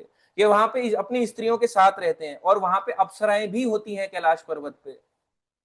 कैलाश पर्वत में और क्या क्या चीजें हैं, आइए जाने और श्लोकों में। कैलाश में बहुत सी मणियां हैं, जेम्स हैं। आप कहोगे अच्छा, आज ही चलते हैं कैलाश पर्वत, दो चार निकाल लाएंगे, अपने घर में रख लेंगे, एक आदमी बिक गई, हो गए करोड़पति अरबपति हो गए। ये हमें दिखाई नहीं देंगी, सॉरी, पर ये दिखाई नहीं देंगी। जैसे वृंदावन में बोला गया चिंतामणि धाम, मणियों से बना हुआ है वहां की सीढ़ी, पर हमें दिखती है? नहीं दिखती। दिख रही है भजन में तो पता चल रहा है, वृंदावन रम्य स्थान दिव्य चिंतामणि धाम रतन मंदिर मनोहर। तो ऐसे देखो वृंदावन है, एक ऐसा स्थान है चिंतामणियों का बना हुआ है, जो मणि चिंतन करो उसका आ जाएगा। वहां पे जितने भी हैं रतन मंदिर मनोहर, सारे मंदिर रतन के बने हुए दिखाई नहीं देते। अप्रकट लीलाएं चल रही है ना, इन आंखों से नहीं दिखेगी। वैसे कैलाश जाओगे सोचोगे आंखों से मणि दिख जाएंगे, नहीं, पर कैलाश में ऐसे ही होता है। वहां पे अलग अलग तरह के मेटल्स धातु हैं, पर्वत पूरा भरा हुआ है, वृक्ष ही वृक्ष हैं, चारों तरफ पौधे हैं, चोटियों के इधर उधर हिरण हिरण है वहां पे। आज के समय में ये सब इतना नहीं दिखेगा, ये सब अप्रकट रूप में लीलाएं में आज भी है कैलाश में। हाँ, उस स्तर का होना पड़ेगा तो दिख जाएगा, शुद्ध भक्ति करेंगे दिख जाएगा। वहां पे अनेकों अनेक झरने हैं, पर्वतों पे सुंदर सुंदर गुफाएं हैं। वहां पे उन सुंदर गुफाओं में योगी अपने पत्नियों के साथ रहते हैं। आप कहोगे अच्छा, योग करने वाला भी पत्नी में गुफा में क्यों रह रहा है? ये भी बड़ा ताज्जुब वाला क्वेश्चन है। योगी भी है और पत्नियों के साथ भी रह रहा है, ये कैसा क्वेश्चन है? वो भी कैलाश धाम में है, ऐसा ही है। कैलाश धाम के ऐसे निवासी हैं। कैलाश पर्वत पर हमेशा मोरों की मधुर ध्वनि चलती है ना प्रभु। और यहाँ पे भौरों की गुंजार है। भौरे होते हैं ना, आवाज, जैसे रात को आवाज आती है बहुत अच्छी सी आती है, तो भौरे गुंजार करते रहते हैं, सुबह भी आती है। कोयले यहाँ पे कैलाश पर्वत पे गूंजती रहती हैं। ब्रह्मा जी ये देवताओं को बता रहे हैं, बोले कैलाश धाम तुम्हें पता भी है, ऐसा है कैलाश धाम। जब वो शिव जी के पास लेके जा रहे हैं कि चलो माफी मांगते हैं, हम सबने बहुत बड़ा अपराध कर दिया है, वहां पे बोले कोयलों की वो होती रहती है, पक्षियों की चहचहाहट सुनाई देती है। वहां पे सीधी शाखाओं वाले ऊंचे ऊंचे वृक्ष हैं, बहुत बड़े बड़े पेड़ हैं, मधुर पक्षी हैं, यानी ऐसा लगता है कि वो साक्षात इंसानों की तरह बोल रहे हैं। हाथियों के झुंड पर्वतों के आसपास से गुजरते हैं। और वहां पे झरनों की ध्वनि आती रहती है। जब झरना गिरता है ना, बड़ी अच्छी आवाज आती है। हमने एक्सपीरियंस कराया भक्तों को बद्रीनाथ यात्रा में कि झरने की आवाज देखो, पता ही नहीं ना हमने क्या पता है, नलके की आवाज आती है, नलके की आवाज से पता लगता है हमें कि ऐसा भी कुछ होता है। तो प्राकृतिक चीजें हमने इतनी देखी नहीं। आज के जमाने का बच्चा या आजकल के जमाने के लोग, पिछले तो जो हमसे बड़े हैं वो तो सब देखा होगा उन्होंने बहुत सी चीजें, मगर आजकल के जमाने के लोग जिनको कुछ पता ही नहीं, उनके लिए सब इमेजिनरी है कि ये सब भी हो सकता है क्या, क्योंकि हमने प्रकृति से इतना छेड़छाड़ कर दिया कि सब दिखता ही नहीं है, अब कुछ नहीं दिखता। वहां पे झरनों की आवाजें सुनाई देती है। कैलाश पर्वत में ऐसा लगता है कि सब झरने एक दूसरे से सुर मिला के गा रहे हैं। वहां पे अनेकों अनेक वृक्ष हैं। बताते हैं आपको कैसे कैसे पेड़ है वहां पे। मंदार वृक्ष, पारिजात वृक्ष, जो भगवान कृष्ण किसके लिए लेके आए थे, सत्यभामा। पारिजात वृक्ष स्वर्ग का पारिजात वृक्ष है। सरल तमाल वृक्ष है, तमाल वृक्ष कृष्ण का फेवरेट है, वो भी वहां पे मिलता है, कैलाश में रहता है। ताल वृक्ष, आसन है ना, अर्जुन, आम्र जाति के वृक्ष, यानी आम के पेड़ हैं। क्या हो गया, आम भी तोड़ते लोग खाते होंगे। कदम के वृक्ष हैं। नाग वृक्ष, पुन्नाग, चंपा, पाटेल, पाटल, अशोक, बकुल, कुंद, कुर्बक, इतने सारे ट्रीज हैं वहां पे, अलग अलग तरह के ट्रीज हैं। उससे पूरा भरा हुआ है और उनसे खुशबू आती रहती है। जब इतने पेड़ होंगे ना, हरियाली होगी तो उससे खुशबू आएगी। ब्रह्मा बता रहे हैं इतना सुंदर है, देवी देवता हैरान होके कान ऊंचे करके सुन रहे हैं, बोले ये तो स्वर्ग में है ही नहीं, हमारे स्वर्ग तो इतना सुंदर है ही नहीं। और उन्होंने बताया ब्रह्मा ने, और भी बहुत तरह के वहां पे अलग अलग वृक्ष हैं। और वहां पे कुछ ऐसे वृक्ष हैं जो फल देते हैं, जैसे कि कटहल, गुल्लर, बरगद, पाकड़, हींग, ऐसे कई सारे वृक्ष हैं। जामुन के वृक्ष हैं। आगे वो कहते हैं कि वहां पे कई प्रकार के कमल के फूल भी हैं। कुमुद, उत्पल, शतपत्र, अलग नाम अलग अलग हैं। वहां पे कई तरह के पशु भी पाए जाते हैं, जैसे हिरण, बंदर, सुअर, शेर, भालू, नीलगाय, जंगली गधे, भैंसें, और ऐसे अनेकों अनेक पशु। अब देखो कैलाश पर्वत कितना भरा हुआ है और हमें दिखता कुछ नहीं है, कितनी सारी चीजें हैं। और अभी आपको बताते हैं क्या क्या है वहां पे। अलग अलग तरह के वहां पे हिरण पाए जाते हैं। एक हिरण है कस्तूरी हिरण, जो आज भी होता है। कस्तूरी हिरण का आप देखोगे उसके अंदर से वो निकाला जाता है, जिसकी बहुत स्मेल आती है कस्तूरी की, उससे परफ्यूम्स बनाए जाते हैं। हिरणों को मार दिया जाता है, उसके अंदर से उसका कलेजा दिल जो भी है उसको निकाला जाता है, उसके बाद उसको थोड़ा थोड़ा परफ्यूम में मस्क जो कहते हैं उसको यूज किया जाता है। इतना सा भी यूज जो है उसका लाखों रुपए की सेल कर देता है, इतना खुशबूदार होता है वो। तो वहां पे वो आमतौर पे ऐसे घूमते रहते हैं कैलाश में। और कैलाश में अलकनंदा नाम की एक झील है, वहां पे सती माता जो है स्नान करती हैं अलकनंदा झील में। कैलाश पर्वत इतना सुंदर है, सारे लोग कान खड़े करके सुन रहे हैं। इतनी सुंदर जगह भी कोई हो सकती है क्या? हमने तो कभी नहीं सुनी कि ऐसी भी कोई जगह है। सारे देवी देवता ये सुन के हैरान होते जा रहे हैं जितना सुन रहे हैं। पास ही में कुबेर का भी वहां पे जगह है जहां पे सारे यक्षों के राजा कुबेर रहता है। तो यानी कुबेर जी के कैलाश के बहुत पास में है। तभी तो जब ऐसे जा रहे हैं ऊपर के आसमान आकाश मार्ग से जा रहे हैं तो देख पा रहे हैं कि अरे यहाँ तो कुबेर रहता है और यहाँ पे कैलाश है। तो कैलाश और कुबेर का निवास स्थान पास है, ये सब कुछ वो देख पा रहे हैं। वहां पे कल्प वृक्ष है। ये कल्प वृक्ष जो है ये सेम कल्प वृक्ष है, बोलते हैं ना कि वांछा कल्प तरुभ्यश्च कृपा सिंधुभय एव च पतितानाम पावनेभ्यो वैष्णवेभ्यो नमो नमः। तो वैष्णव कल्प वृक्ष के समान है। कल्प वृक्ष एक ऐसा पेड़ है गोलोक धाम में, उसके आगे हाथ जोड़ो, भगवान को बोलो या पेड़ को बोलो, भगवान को तो बोलने की जरूरत नहीं है, पेड़ को बोलो। बोलो हे पेड़ बहुत भूख लगी है, कुछ खाने को दे दो, खाने को दे देगा। हे पेड़ बड़ी गर्मी हो रही है, टेम्परेचर 50 डिग्री हो चुका है, ठंडा कर दो, ठंडा कर देगा। चिंतन मात्र से ठंडा हो जाता है, बोलने की भी जरूरत नहीं पड़ेगी। ये तो मैं आपको बोल के दिखा रहा हूं, केवल चिंतन करो माइंड में, पूरा कर देगा पेड़। कल्प वृक्ष ऐसे ही कल्प वृक्ष कैलाश धाम में है। इससे पता चला आपको शिव जी हरिहराय नमः कृष्ण यादवाय नमः यादवाय माधवाय केशवाय नमः हरिहराय नमः, यानी हरि ही हर है, यानी हरि हराए, हरि ने हर बन गए, यानी कृष्ण बन गए हरि या विष्णु बन गए हरि से हर। इसलिए बोला गया क्षीरम दधी विकार विशेष योगात, यानी वही दूध का दही बन जाते हैं। ऐसा काम करते हैं शिवजी और कृष्णा, ऐसे रहते हैं। शिवजी कृष्णा में भेद भी है समानता भी है। भेद यह है कि दूध से दही तो बन जाता है, दही से दूध नहीं बनता। कृष्ण से शिवजी तो बन सकते हैं, शिवजी से वापस कृष्णा नहीं बन सकते। ये है भेद, बस, और कुछ नहीं है। तो ये सारी चीजें देवी देवता वहां पे जा रहे थे। जब देवी देवता वहां पे गए तो वहां पे पास जाने के बाद उन्होंने देखा एक बहुत बड़ा सा वहां पे एक वृक्ष है जिसको कहते हैं वट वृक्ष, 800 मील ऊंचा। पहले ही कैलाश पर्वत है, कैलाश पर्वत के ऊपर एक बरगद का पेड़ है। कैलाश पर्वत के ऊपर टॉप पॉइंट पे एक बरगद का पेड़ है। उस बरगद के पेड़ की हाइट है 800 मील। 800 मील को अगर आप हाइट कैलकुलेट करो, इंटू करो, तो करीब करीब बनता है 1200 किलोमीटर। दोबारा बोल रहा हूं, 1200 मीटर नहीं, 1200 किलोमीटर। 1 किलोमीटर में 1000 मीटर होते हैं, तो 1200 किलोमीटर को 1000 से कर लो, 1200 किलोमीटर को 1000 से कर लो, यानी 12 लाख किलोमीटर का वो पेड़ था। अप्रोक्स 12 लाख किलोमीटर का वो इतना ऊंचा पेड़ था कैलाश में। तो सोचो शिवजी की हाइट कितनी रही होगी। तो सब ऊंचे ऊंचे थे, जैसा वो बनाना चाहें वो अपने आप को बना सकते हैं।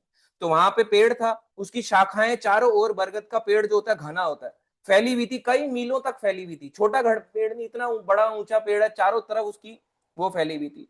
उसकी शीतल छाया में पक्षी जो है गुंजा रहे थे। पक्षी गुंजा रहे थे तो देवताओं ने देखा कि शिवजी वहां पे अपना बैठे हुए हैं। शिवजी वहां वृक्ष के नीचे आसन में बैठे हुए हैं और ध्यान कर रहे हैं। किसका? एक बार सती ने पूछा, पार्वती ने भी पूछा।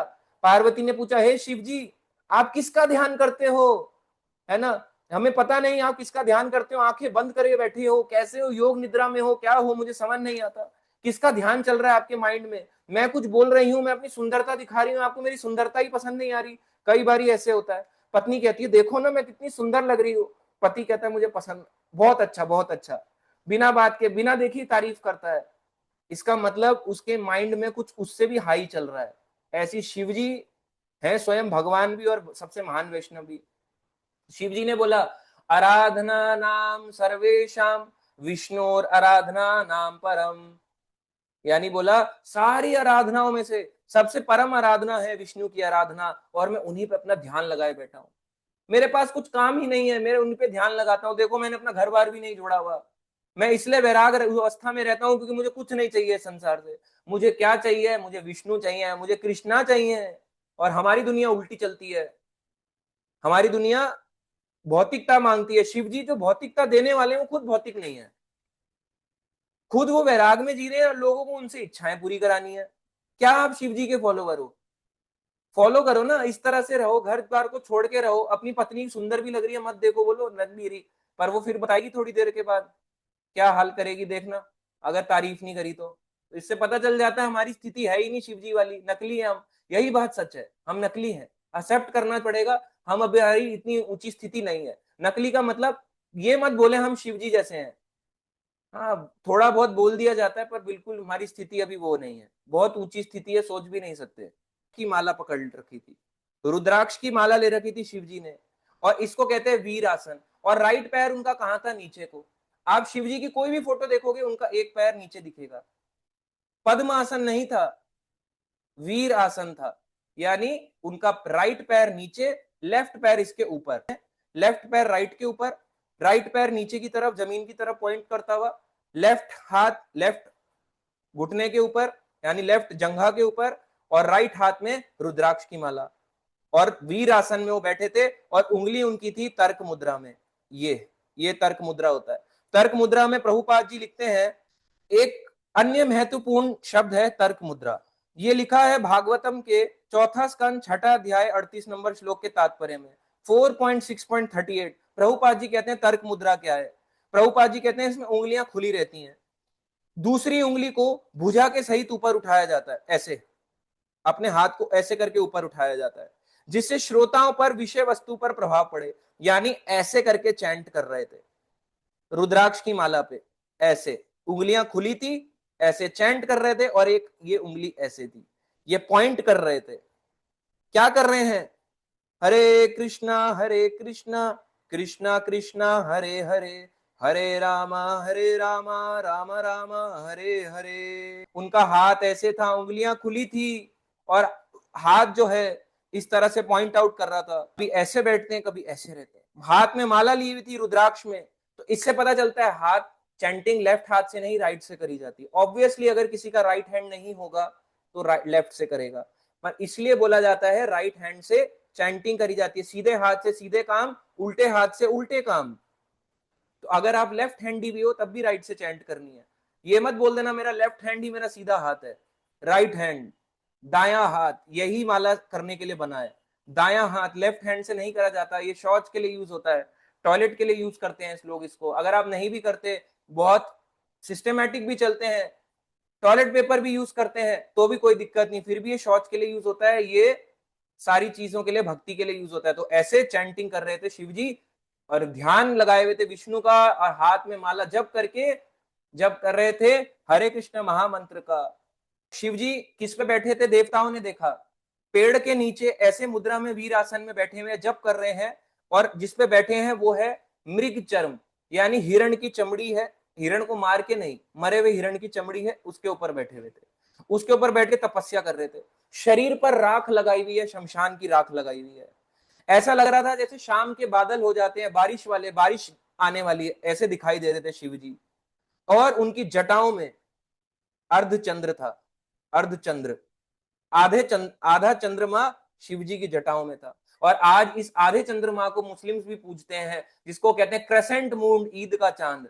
तो एक्चुअली देखा जाए तो शिव जी के ये जो अर्धचंद्र है वो उसकी पूजा कर रहे हैं, पर गलत वे से, अविधि पूर्वकम, अविधि पूर्वक ये पूजाएं चल रही हैं, कोई विधि विधानता नहीं है इसमें, मगर वो उसी की पूजा चल रही है अर्धचंद्र की। इसलिए मुस्लिम धर्म में अर्धचंद्र का बहुत ज्यादा है, क्योंकि वहां पे मक्केश्वर महादेव की स्थापना हुई थी, इसलिए वहां पे उनकी शिव जी अर्धचंद्र को धारण करते हैं, इसलिए वो लोग अपने ईद का चांद बोलते हैं, ईद का चांद आ गया, ईद का चांद आ गया, ये है। और शिव जी कुश का, उसके ऊपर मृग चरम के ऊपर कुश का आसन लगाए हुए थे। कुशा घास जो है ये भगवान वराह से प्रकट हुई है उनके शरीर से, तो उनके उससे प्रकट हुई है, तो कुश के आसन पर बैठे हुए थे। और सामने उनके बैठे हैं नारद मुनि, और नारद मुनि को वो उपदेश दे रहे हैं। नारद मुनि को भागवत कथा सुना रहे हैं, समझे आप? उपदेश किस चीज का? नारद मुनि को क्या करना है? उपदेश सुनना है, भागवतम सुननी है। तो भागवतम सुना रहे हैं, भगवान का गुणगान कर रहे हैं, नारद मुनि सुने जा रहे हैं और आनंद में खोए जा रहे हैं। देखो कई लोग आज के समय में कहते हैं कि गुरुजी अलग है, शिष्य अलग है। ऐसा कैसे हो सकता है? देखो दो व्यक्ति कभी भी एक जैसे नहीं दिख सकते। मैं आपको बता दूं, शिव जी त्रिपुंड लगाते हैं, भगवान से अलग मार्ग चलाते हैं पूरा का पूरा। स्वयं भगवान भी है, वैष्णव भी है, पर ऐसा तिलक लगा के अलग मार्ग चला रहे हैं। और नारद मुनि देखो उनको अपना गुरु भी मान रहे हैं, ब्रह्मा को भी गुरु मानते हैं, शिव जी को भी अपना गुरु मानते हैं। तो शिव जी के बाद जब शिक्षा लेते हैं तो ब्रह्मा ऐसे नहीं अपने तिलक को नहीं मिटा देते नारद मुनि की मैं भी त्रिपुंड लगा लूंगा, यही तिलक लगाए रखते हैं। इसी तिलक से भक्ति करते हैं नारद मुनि, क्योंकि शिव जी जो है ना अपनी आइडेंटिटी को ऐसे बना रखा, गंदा हूं, बहुत खराब हूं, ऐसे हूं। पर उनके जितने भक्त हैं बड़े महान महान है। जैसे नारद हो गए, नारद को उपदेश दे रहे हैं, कुछ साधारण व्यक्ति नहीं है। सोच के देखो, सारे के सारे मुनियों ने, सारे के सारे देवी देवताओं ने झुक गए और शिव जी को दंडवत प्रणाम मार दिया। बोले आ गए, हर हर महादेव, हर हर महादेव, सबने प्रणाम कर दिया। शिव जी ने देखा कि ब्रह्मा आए हुए हैं, ब्रह्मा तो उनके साक्षात पिता है, तो ब्रह्मा उनको कैसे प्रणाम करेंगे? तो शिव जी खुद गए और उन्होंने ब्रह्मा को प्रणाम किया। अब जो है शिव जी का गुणगान करना शुरू किया। शिव जी के गुणगान में वो कहते हैं कि हे शिव, आप तो बहुत दयालु हैं, आपका नाम आशुतोष है। आशुतोष का मतलब यही है जो सब पे जल्दी प्रसन्न हो जाते हैं। तो मैं आपसे एक इच्छा मांगता हूं, मेरी ये इच्छा है कि आप जो है ना सबको ठीक कर दीजिए। जितने भी यज्ञ में लोग मारे गए थे, जिनके साथ बुरा बुरा हुआ, उन सबको आप ठीक कर दीजिए और सबको क्षमा कर दीजिए, है ना। और उन्होंने कहा कि यज्ञ के फल को आप भाग लें, मैं चाहता हूं कि आपको भगवान का यज्ञ का फल मिले। और उन्होंने कहा कि दोबारा से इस यज्ञ को शुरू करा जाए। ब्रह्मा जी ने बोला आगे कि दक्ष को उसका जीवन मिल जाए। भृगु मुनि, भग देवता, पुष देवता और जितने भी देवी देवता या बाकी के वहां पे प्रेजेंट लोग जो घायल हुए हैं उन सबको ठीक कर दिया जाए। तो ये सब ब्रह्मा ने मांगा। और उन्होंने बोला शिव जी को कि आप जो हैं आपको यज्ञ का भाग मिलेगा। इस बार जो यज्ञ होगा, यज्ञ का भाग का मतलब क्या है? जब यज्ञ करा जाता है तो यज्ञ के बाद में ना पहले तो आहुतियां डाली जाती है, स्वाहा स्वाहा स्वाहा। जब यज्ञ पूरा हो जाता है तो आपने देखा होगा प्रसाद दिया जाता है यज्ञ का। यज्ञ की आहुति डाली, फिर बाद में सबको प्रसाद बांटा जाता है, इसे कहते हैं यज्ञ का भाग, जो कि शिव जी को नहीं मिला था पहले यज्ञ में भी और दूसरे यज्ञ में भी नहीं देने की बात हो रही थी। तो ये जब यज्ञ चल रहा है, स्वाहा स्वाहा चल रहा है, तो वहां पे शिव जी को ब्रह्मा जी ने कहा कि आपको यज्ञ का भाग मिलेगा। ब्रह्मा ने अच्छा, शिव जी ने कहा अच्छा यज्ञ का भाग मिलेगा? तो उन्होंने कहा हाँ यज्ञ का भाग मिलेगा। यज्ञ के भाग में क्या होगा? वहां पे यज्ञ के भाग में विष्णु का प्रसाद होगा। शिव जी ने कहा अच्छा विष्णु प्रसाद होगा, तब तो मैं जरूर आऊंगा, विष्णु का प्रसाद मुझे मिलेगा। सुन रहे हो? आजकल के जमाने में भी ये यज्ञ होते हैं, घरों में यज्ञ होता है, उसके बाद प्रसाद दिया जाता है। पर वो प्रसाद या तो देते ही नहीं लोग, है ना, या फिर यज्ञ ही नहीं करते। और यज्ञ करने का मतलब अब वो है भी नहीं। कलयुग में कोई ना तो पशुओं की बलि दे सकता, ना पशुओं को इंसान बना सकता। यज्ञ में जो हम आहुति स्वाहा स्वाहा स्वाहा डाल रहे हैं वो सब स्वाहा होता जा रहा है। क्यों? घी नकली, हवन कुंड है वो लोहे का है, मंत्र उच्चारण गलत हो रहे हैं, यज्ञ की अग्नि जलाई जा रही है, पहले मंत्रों से जलाई जाती थी, अब लाइटर से जलाई जा रही है। पहले मंत्र बोले जाते थे, अग्निदेव प्रकट हो जाते थे, ऐसे करके अग्नि जल जाती थी। अब कैसे बोलते हैं? लाइटर लेके, लाइटर देना जरा। और ज्यादा होते तो आजकल लोग घी डालते हैं, फिर उसमें वो लगाते हैं, फिर उसमें क्या क्या कपूर वगैरह डालते हैं, फिर जाके वो आग पकड़ता है। आग भी नहीं पकड़ने को राजी है। तो आप सोच के देखो आजकल के जमाने में कैसे। इसलिए कलयुग में ऐसा कोई यज्ञ नहीं भी करोगे चलेगा। एक यज्ञ जो कलयुग में करा जा सकता है वो है संकीर्तन यज्ञ। संकीर्तन यज्ञ कोई भी कर सकता है, इसके लिए कोई पैसा नहीं चाहिए, कोई स्पेशल रिक्वायरमेंट नहीं चाहिए। आप मांस खाते हो कोई दिक्कत नहीं, आप संकीर्तन यज्ञ कर सकते हो। तो हो गया ना प्रसाद, ये यज्ञ का भाग। इसलिए शिव जी जो है यज्ञ का प्रसाद लेना आना चाहते थे कि मुझे प्रसाद मिलेगा तभी आऊंगा, तो ऐसे नहीं जाऊंगा यज्ञ में। ब्रह्मा जी कह रहे हैं ठीक कर दो, कह रहे ऐसे कैसे जाएंगे, पहले प्रसाद फिर बात की बात। यज्ञ के भाग के लिए ब्रह्मा जी ने बोला प्रसाद मिल जाएगा भगवान का, आ जाना। तब गए हैं, शिव जी नहीं जाते, नहीं तो उनको बोलता मर गए हम क्या करें। प्रसाद मिलेगा तो आएंगे कृपा करने। तो शिव जी विष्णु प्रसाद के लिए आए हैं, एक्चुअली देखा जाए तो ये उनकी कृपा है। तो शिव जी ने कहा, जैसे शिव जी वहां पहुंचे, उस यज्ञ के स्थान में पहुंचे ब्रह्मा जी के साथ, शिव जी कहते हैं महादेव उवाचा, यानी महादेव ने कहा।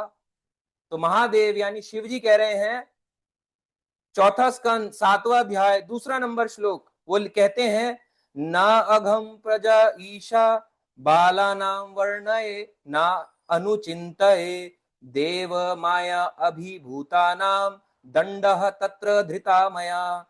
शिव ने कहा, हे पूज्य पिता ब्रह्मा, हे ब्रह्मा जी, मैं देवताओं द्वारा किए गए अपराधों की चिंता ही नहीं करता। बोले ना अघम, यानी मैं इनके अपराधों की, प्रजा ईश बाला नाम, बोले वर्णय ना अनुचिंत, अनुचिंत मैं नहीं चिंतन करता। बोले ये सब देवता है ना, ये पता कैसे हैं, ये बालक के समान है। ना अघम प्रदेश बाला नाम, यानी बाल के जैसे हैं। बालक बच्चे होते हैं ना, बच्चों की माफ कर दो, बच्चा है बच्चा है, अरे माफ कर दो, बच्चों की तरह इनको माफ कर दिया, इनकी तो मैं बहुत बड़े पाप मानता ही नहीं। और बोले ये लोग कम बुद्धि वाले, अल्प ज्ञानी है, इनका ज्ञान ज्यादा नहीं होता देवता लोगों का। बोले मैं इन पे गंभीरता पूर्वक विचार नहीं करता, मैंने तो इन्हें राह पे लाने के लिए दंडित किया है। और जैसे पिता अपने बच्चों को दंड देता है ना, बदला लेने के लिए नहीं किया, इसलिए इनको घायल किया, देवताओं को स्पेशली, क्योंकि पिता अपने बच्चों को डांट लगाता है, अरे देख ये तेरे लिए ठीक नहीं है, तो डांट अपराध नहीं होता, डांट उनकी सुधार के लिए होता है। ऐसी शिवजी ने ये बताया ब्रह्मा को कि मैं यज्ञ में आ तो गया हूं, तो मैं इनको ठीक कर दूंगा, ये तो बच्चे के समान है, मैं इनकी बातों को सीरियस लेता ही नहीं हूं। शिवजी ने आगे कहा कि राजा दक्ष का सर जो पहले जलकर भस्म हो गया था, उसे बकरे का सिर प्राप्त होगा, क्योंकि ऐसा ही नंदी ने श्राप दिया था, उसको बकरे का सर मिलेगा। और भग नामक देवता जो है, भग नामक देवता मित्र के नेत्रों से यज्ञ का अपना भाग देख सकेगा, क्योंकि भग की आंखें ही खींच ली थी। भग जो है ऐसे ऐसे करके हंस रहा था, श्राप देते हुए ऐसे ऐसे कर रहा था। वीरभद्र ने, अभी हमने बताया, उसकी आंखों को नोच डाला था। तो शिवजी ने कहा कि अपने आंखों से नहीं देख सकेगा, अपने मित्र की आंखों से देखेगा, अपने मित्र की आंखें मिलेंगी, दोस्त की आंखें इसे, अपनी आंखें तो इसको मैं दोबारा देने नहीं वाला। और अब शिवजी ने कहा पूषा जो देव है वो अपने शिष्यों के दांतों से चबाएगा, क्योंकि पूषा देवता जब श्राप दिया जा रहा था ऐसे करके हंस रहे थे। अभी हमने बताया वीरभद्र ने उसके दांतों को उखाड़ लिया पूषा देवता के। बोले इसको जो है ना, इसके शिष्यों के दांतों से चबाएगा, इसके जितने शिष्य हैं और ये उनका गुरु बनता है, अब उनके दांतों से चबाया करेगा, तब जाके। और इसको क्या खाने को मिलेगा, केवल सत्तू की लोई, चिकपीस होती है, चने का सत्तू बनता है, चना सत्तू, चना सत्तू को लोग प्रोटीन शेक भी पी जाते हैं। तो चना सत्तू का जो होगा, उसका पाउडर, उसकी लोई बनाई जाएगी, यानी उसका डो बनाया जाएगा, जैसे आटे की लोई बना देते हैं ना, वैसी उसकी लोई बनाएंगे, उसको गूंद, वही ये लोई खाएगा, बस उसको ही पचा पाएगा, इतने ही इसके दांत काम करेंगे।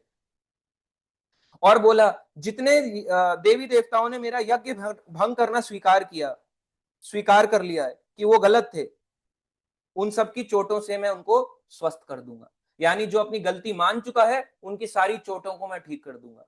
शिवजी ने कहा यज्ञ स्थान पे हरिद्वार में दक्ष प्रजापति मंदिर में, दक्षेश्वर महादेव मंदिर में पहुंच के बोला, जहां यज्ञ चल रहा था, जिन लोगों के हाथ कट गए हैं, शिवजी ने बोला कई लोगों की भुजाएं कट गई हैं, उन्हें अश्विनी कुमार की बाहों से काम करना होगा। अश्विनी कुमार है जैसे देवी देवताओं के डॉक्टर, उनके हाथों से काम करना होगा। जिनके हाथ कट गए हैं, ये भाएं होती हैं, भुजाएं होती हैं, ये पूरा भुजा है, यहां से लेके यहां तक भुजा है, इसे आम कहते हैं, इसको हैंड कहते हैं, इसको हैंड कहते हैं, इसको आम कहते हैं। बोले भुजाएं जो है उनको अश्विनी कुमार की बाहों से काम करना होगा, जिनके हाथ कट गए हैं उन्हें पूषा के हाथों से काम करना होगा। जहां तक भृगु का प्रश्न है, उन्हें बकरे के सर के बाल होते हैं वैसी दाढ़ी मिलेगी। कैसे होते हैं बकरे के सर के बाल, यूं ऐसे खड़े रहते हैं, एक एक दो दो ऐसे करके खड़े रहते हैं, उसको ऐसी दाढ़ी मिलेगी भृगु को, ऐसे यहाँ पे ठुड्डी पे, कई लोग रखते हैं ना ऐसे ठुड्डी पे दाढ़ियां लटक रही होती है उनकी, थोड़ी थोड़ी इतनी इतनी, बकरा दाढ़ी जिसे कहते हैं। तो बकरा दाढ़ी दे दी बकरा दाढ़ी दी है भृगु मुनि को शिव जी ने, बोले इनको मैं सब चीजें दे दूंगा, तो बकरा दाढ़ी दी है। उसके बाद आता है यहाँ पे कि शिव जी, प्रभुपाद जी लिखते हैं, शिव जी देखो जो मांगना चाहो ना दोगे। अगर शिव जी से कृष्ण भक्ति मांगोगे कृष्ण भक्ति देंगे, अगर शिव जी से आप कुछ भौतिक इच्छा मांगो भौतिक देंगे। कभी कभी जो भौतिक लोग होते हैं ना, शिव जी के पास जाते हैं और बोलते हैं शिव जी मेरी इच्छा पूरी कर दो, मैं जी नहीं पा रहा, मैं रह नहीं पा रहा, रह नहीं पा रही, ये पूजा कर दो। शिव जी कहते हैं अच्छा, 16 सोमवार व्रत करना चाहती है और कृष्ण को पति नहीं बनाना चाहती, भौतिक पति चाहिए, ये ले भौतिक पति आ गया, इंजॉय करो, भौतिक पति के साथ इंजॉय करो। थोड़े बहुत गुण डाल देंगे, थोड़ा भक्ति कर लेगा, माला भजन कर लेगा, मगर फिर भी हमने भगवान मांगने चाहिए थे, क्या मांग लिया। तो इसलिए शिव जी वो दे देते हैं। एक बार एक भक्त था, शिव जी के पास गया, शिव जी के पास बोलता है कि हे शिव जी, आपसे बहुत मैंने वो करी है, मैंने आपकी बहुत आराधना करी है, मुझे वर दो। शिव जी ने बोला कि मैं जो तो हूं है ना, अगर तुम्हें मेरे से सबसे बड़ा वर चाहिए ना, तो एक काम करो, मेरे से भी बड़ा वर जो है वरदान देने वाले हैं वो है सनातन गोस्वामी। षड गोस्वामी में से एक है सनातन गोस्वामी, 6 गोस्वामी हैं वृंदावन के, जाओ सनातन गोस्वामी के पास जाके पहुंच जाओ। बोले सनातन गोस्वामी के पास जाओगे, सनातन गोस्वामी ये जो है सारी इच्छाओं को पूरा कर सकते हैं। तो शिव जी का जो भक्त है पहुंच गया, वृंदावन पहुंच गया, सनातन गोस्वामी के पास गया, बोले हे गोस्वामी मुझे शिव जी ने भेजा है, बोले आप सारी इच्छाएं पूरी कर देते हैं, बताओ मुझे आपके पास क्या सबसे इंपॉर्टेंट है, सबसे अच्छा वरदान क्या है जो आप मुझे दे सकते हैं। बोले पर मुझे ऐसा वरदान चाहिए जो मेरी वृद्धि करे। तो वो बोले ठीक है वरदान चाहिए, एक काम करो, वहां जाओ, कचरे का ढेर है, कचरे के ढेर में वहां पे पारस मणि फेंका हुआ है, पारस मणि को जिस भी चीज से छुआओगे, जिस भी धातु से छुआओगे, वो अपने आप में मणि बन जाएगा, जाओ उसको ले आओ और वो तुम्हारा हो जाएगा। ये लो वरदान दे दिया। अब वो गया, भाग भाग के गया, वरदान मिल गया, वरदान मिल गया, अरे पारस मणि दे दिया, अब तो मैं धनवान बन जाऊंगा, इसको छुआऊंगा ये मणि बन जाएगा, ये मणि बन जाएगा, ये मणि बन जाएगा। फिर उसने थोड़ी देर बाद सोचा, बोला ऐसा कैसे हो सकता है कि ये चीज मणि बन जाएगी, अगर मणि बन जाती, मणि मणि हो जाता, इतना मणि मणि आ जाएगा, तो वो खुद अपने पास मणि लेके क्यों नहीं बैठे हुए। शिव जी भी वैराग में बैठे हुए हैं, सनातन गोस्वामी भी खुद ऐसे बस कपड़ा लपेट के बैठे हुए हैं। अगर देखो आप क्या पहनते थे सनातन गोस्वामी, एकदम जो बस चादर, ऐसे नहीं कि हमारी तरह लेके आ रहे हैं स्पेशली अलग से कॉटन धोती या इसके ऊपर बांधने की ना, जो कपड़ा मिल जाए बांध लिया, व्हाइट कपड़ा मिल जाए उसको लेके बांध लिया करते थे, फटा पुराना जैसा भी हो, ध्यान नहीं देते थे। तो सनातन गोस्वामी ऐसे बन के घूमते थे। बोलते अगर ऐसे है तो ये मुझे मणि क्यों देने दोबारा गए। बोले आपने मुझे मणि देने को क्यों कहा, आपने कहा शिव जी ने मुझे आपके पास भेजा था कि आपके पास सर्वश्रेष्ठ वरदान है। तो उन्होंने कहा अच्छा ऐसा है ना, आपको सर्वश्रेष्ठ वरदान चाहिए तो जाओ, वहां पास में जलाशय है, जलाशय पे ये पारस मणि को, पत्थर को फेंकाओ। तो ब्राह्मण वो गया, उस ब्राह्मण ने जाके उसको जलाशय में फेंक दिया। बोले ऐसा क्या वरदान है। सनातन गोस्वामी ने कहा मैं इसी चीज का इंतजार कर रहा था कि तुम उस मणि को फेंकते हो या नहीं, इसलिए गुरु कभी कभी छोड़ने को बोलता है। शास्त्र बोलते हैं भाई ये छोड़ दो, तो एक्चुअली आपकी भलाई के लिए बोल रहा है। क्रोध त्याग दो, ये त्याग दो, वो त्याग दो। उसी दिन जिस दिन आप में चीज आ गया कि I am following the instructions of my spiritual master, उस दिन आपकी दीक्षा हो गई। मानसिक रूप से जिस दिन आपने मान लिया तो भी आप दीक्षित के समान ही हो गए। तो ये ब्राह्मण ने त्याग दिया।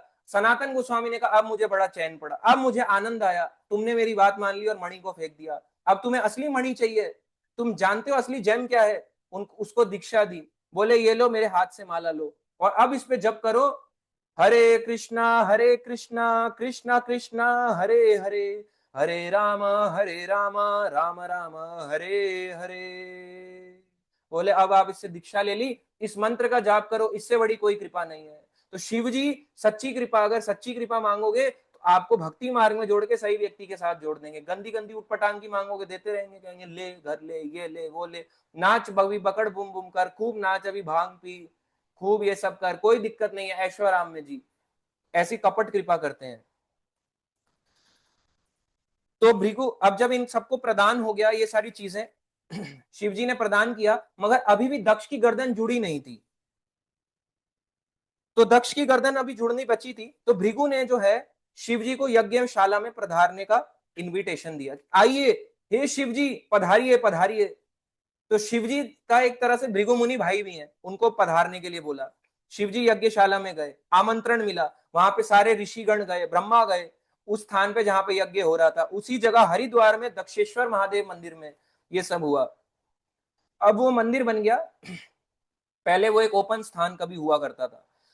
उसके बाद जब ये यज्ञ था, भृगु मुनि ने बुलाया, तो शिव के आदेश के अनुसार ये यज्ञ होना स्टार्ट हुआ। और वहां पे एक पशु को लाया गया, बकरे को लाया गया, क्योंकि यही नंदी का श्राप था, यही शिव जी ने भी बोला कि इसको बकरे की गर्दन मिलेगी।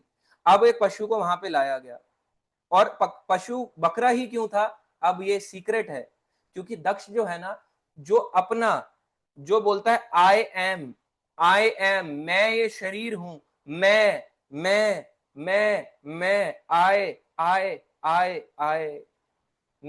मैं बकरा क्या करता है, मैं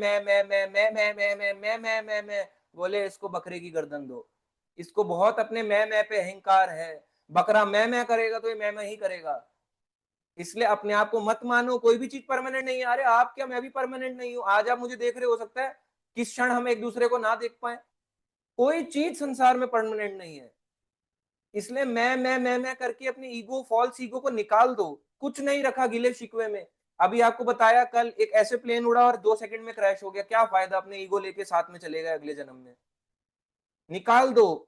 जितना निकालोगे उतना शांति पड़ेगी, दिल शांत होगा। जितना मुंह से बोलोगे, निकाल दोगे, दिल का ठंडा पड़ गया। फालतू चीजों को निकाल दो बिल्कुल दिल से, माइंड से भी निकाल दो, और वो निकलेगा भक्ति से। तो वहां पे यज्ञ में बुलाया गया, एक पशु को लाया गया, बकरे को लाया गया वहां पे मह करते हुए। अब बकरे को बलि के लिए तैयार किया गया। तो वहां पे जैसे ही बकरे की गर्दन को काटा गया, काटने के बाद उस यज्ञ उसको राजा राजा दक्ष है, उसको बकरे की गर्दन दे दी गई। बाकी शरीर को यज्ञ में प्रवेश करा दिया बकरे की, और उसके बकरे की गर्दन, जो याद दक्ष था, दक्ष का शरीर पड़ा हुआ था, और उसकी मुंडी को उठा के तो वीरभद्र ने यज्ञ में जला दिया था। तो शरीर है मगर मुंडी नहीं है। अब मुंडी कहां से लाए, तो जो बकरे की गर्दन काटी गई, खाने के लिए नहीं, यज्ञ के लिए, ताकि उसको अगला जन्म मनुष्य का मिल जाए। उसका सर लिया, और उसका सर जो है शिवजी की कृपा से वो जुड़ गया दक्ष के शरीर में। तो बकरे की गर्दन प्रदान हो गई फाइनली दक्ष को। इसलिए यहाँ पे पूरा अध्याय आता है कि कैसे दक्ष को ये बकरे की गर्दन मिलती है। और उसी समय दक्ष जो है अपनी निद्रा से, अपनी नींद से जाग गया। उसने सामने शिवजी को देखा, उनकी स्तुति करने लगा, उनको प्रणाम करा, हर हर महादेव, हे शिवजी मैं माफी चाहता हूं, मेरे से बहुत बड़ा अपमान हो गया, बहुत बड़ा अपराध हो गया आपके प्रति। उनकी स्तुतियां करने लगा।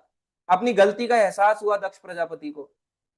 इसीलिए जहां पे शिवजी ने दक्ष को दर्शन दिए, वो कहलाती है जगह दक्ष ईश्वर महादेव, दक्ष के ईश्वर महादेव। इसलिए ये जगह के टेम्पल का नाम पड़ा हरिद्वार में दक्षेश्वर महादेव। आज भी है कनखल नामक जगह में। इस जगह के बारे में मैं बार बार इसलिए बता रहा हूँ, ऐसे बहुत से प्लेसेस हैं जो लोग जाते नहीं है, बहुत कम लोग जाते हैं, कभी कभी जाते हैं, once in a blue moon वाला हिसाब है। एक ही जगह भीड़ लगाते रहेंगे, जो उनको पता है, उसके अलावा सोचते हैं बेकार है सारी जगह। तो ये ऐसी बेवकूफी ना करें, भागवत का हिस्सा है ये सब। दक्ष ने शिव जी को ग्लोरीफाई करना स्टार्ट किया। अब इसमें एक बात प्रभुपाद जी लिखते हैं, बहुत अच्छी बात है, जो एकदम न्यू आपको सुनने को मिलेगी। देखो, कई बारी साइंस क्या बोलती है कि हमारी जो वो बुद्धि है, बुद्धि और ब्रेन एक है। क्या आप ये बात मानते हैं, बुद्धि और ब्रेन एक है? प्रभुपाद जी कहते हैं नहीं। ब्रेन होता है दिमाग, बुद्धि होती है इंटेलिजेंस। दिमाग ब्रेन, बुद्धि इंटेलिजेंस। ब्रेन यहां होता है, ये सेरिब्रम, सेरिबेलम, मेडुला। अब आप कहोगे क्या साइंस की बातें कर रहा है, मैं अपनी नॉर्मल बातें कर रहा हूं जो पढ़ा है। ये ब्रेन है, ठीक है। ब्रेन हेमरेज हो गया, सर फट गया, एक्चुअली ये ब्रेन है। बुद्धि यहां होती ही नहीं। फिर कहां होती है बुद्धि? यहाँ पे आत्मा रहती है हृदय देश में। हृदय देश में आत्मा के ऊपर मन बुद्धि अहंकार की कवरिंग है। यहां से आता है ज्ञान। जब बकरे की गर्दन मिल गई, तो दक्ष बोल कैसे पा रहा है, मैं क्यों नहीं कर रहा? बकरे का तो इसलिए पर दिया गया क्योंकि बकरा एक छोटे कॉन्शियसनेस का जानवर है, प्लस बकरा मैं करता है। अपने ईगो के कारण उसको ये ऐसा बकरे की गर्दन दी गई, क्योंकि उसको अपने अहंकार था, अपनी शक्ति का वो था। इसलिए मन बुद्धि अहंकार यहां होता है, ब्रेन अलग होता है। ब्रेन जब दक्ष का सर कट गया, जल गया, और इधर से बकरे का सर लगा दिया, तो बकरे की बुद्धि क्या काम करेगी? बकरे को कैसे याद आया कि कौन है शिव जी, कौन है क्या, कि उसने क्या गड़बड़ करी?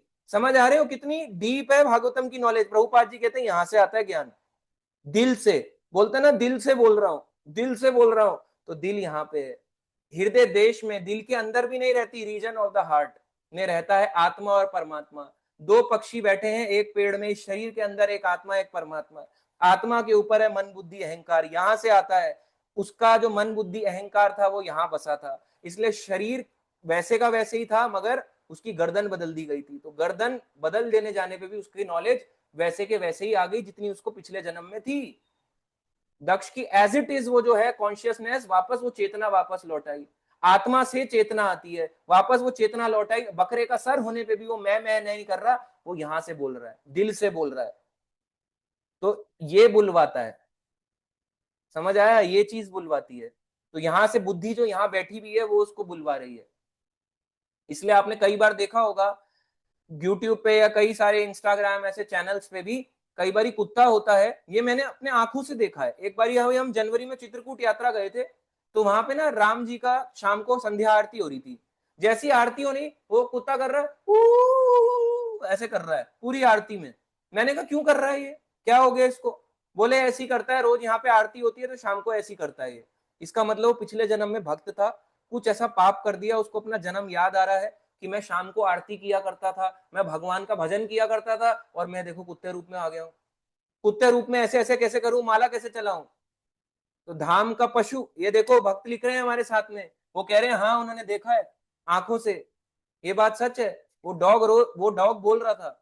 ऐसे आपने कई सोशल मीडिया के कई रील्स कई सारी चीजें देखी होंगी जिन्होंने ऑब्जर्व किया है कि जानवरों को याद रहता है ये सब चीजें कई बार। इसलिए दक्ष को बकरे की गर्दन मिलने के बाद भी सब कुछ याद आ गया, कॉन्शियसनेस आ गई, क्योंकि आत्मा यहाँ है। आत्मा के ऊपर मन बुद्धि अहंकार एज इट इज, यहां से वो बुद्धि वापस उसकी वापस एज इट इज लौट आई। ये था।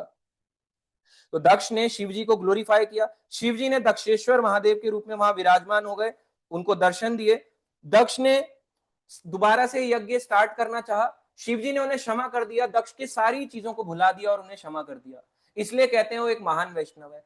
एक अच्छा वैष्णव जो होता है सबके चीजों को माफ कर देता है, वो अपने अहंकार में नहीं रहता, मेरा अहंकार है मैं नहीं माफ करूंगा, मैं नहीं कर सकता। ये समझदारी है।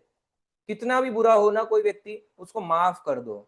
ये समझदार व्यक्ति, समझदार वैष्णव का यही गुण होता है, वो एक मर्सीफुल नेचर का होता है। इसलिए उसने माफ कर दिया, शिव जी ने उनको माफ कर दिया दक्ष को इतनी बड़ी गलती करने पे भी, जबकि उनकी पत्नी की हत्यारा है वो, पत्नी का हत्यारा है, फिर भी शिव जी ने देखो उनको माफ कर दिया। दोबारा से यज्ञ होना शुरू हुआ।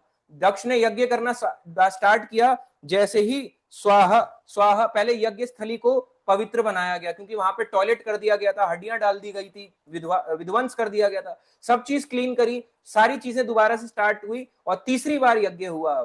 अब जो तीसरी बार यज्ञ हुआ, उस यज्ञ को जो खराब हो गया था दूसरी बार में, तीसरी बार जो यज्ञ स्टार्ट हुआ, अब जाके दक्ष ने यज्ञ स्टार्ट किया, सारी चीजों को अरेंज करके ब्राह्मणों को बुला के शिवजी के कहने पे यज्ञ हुआ।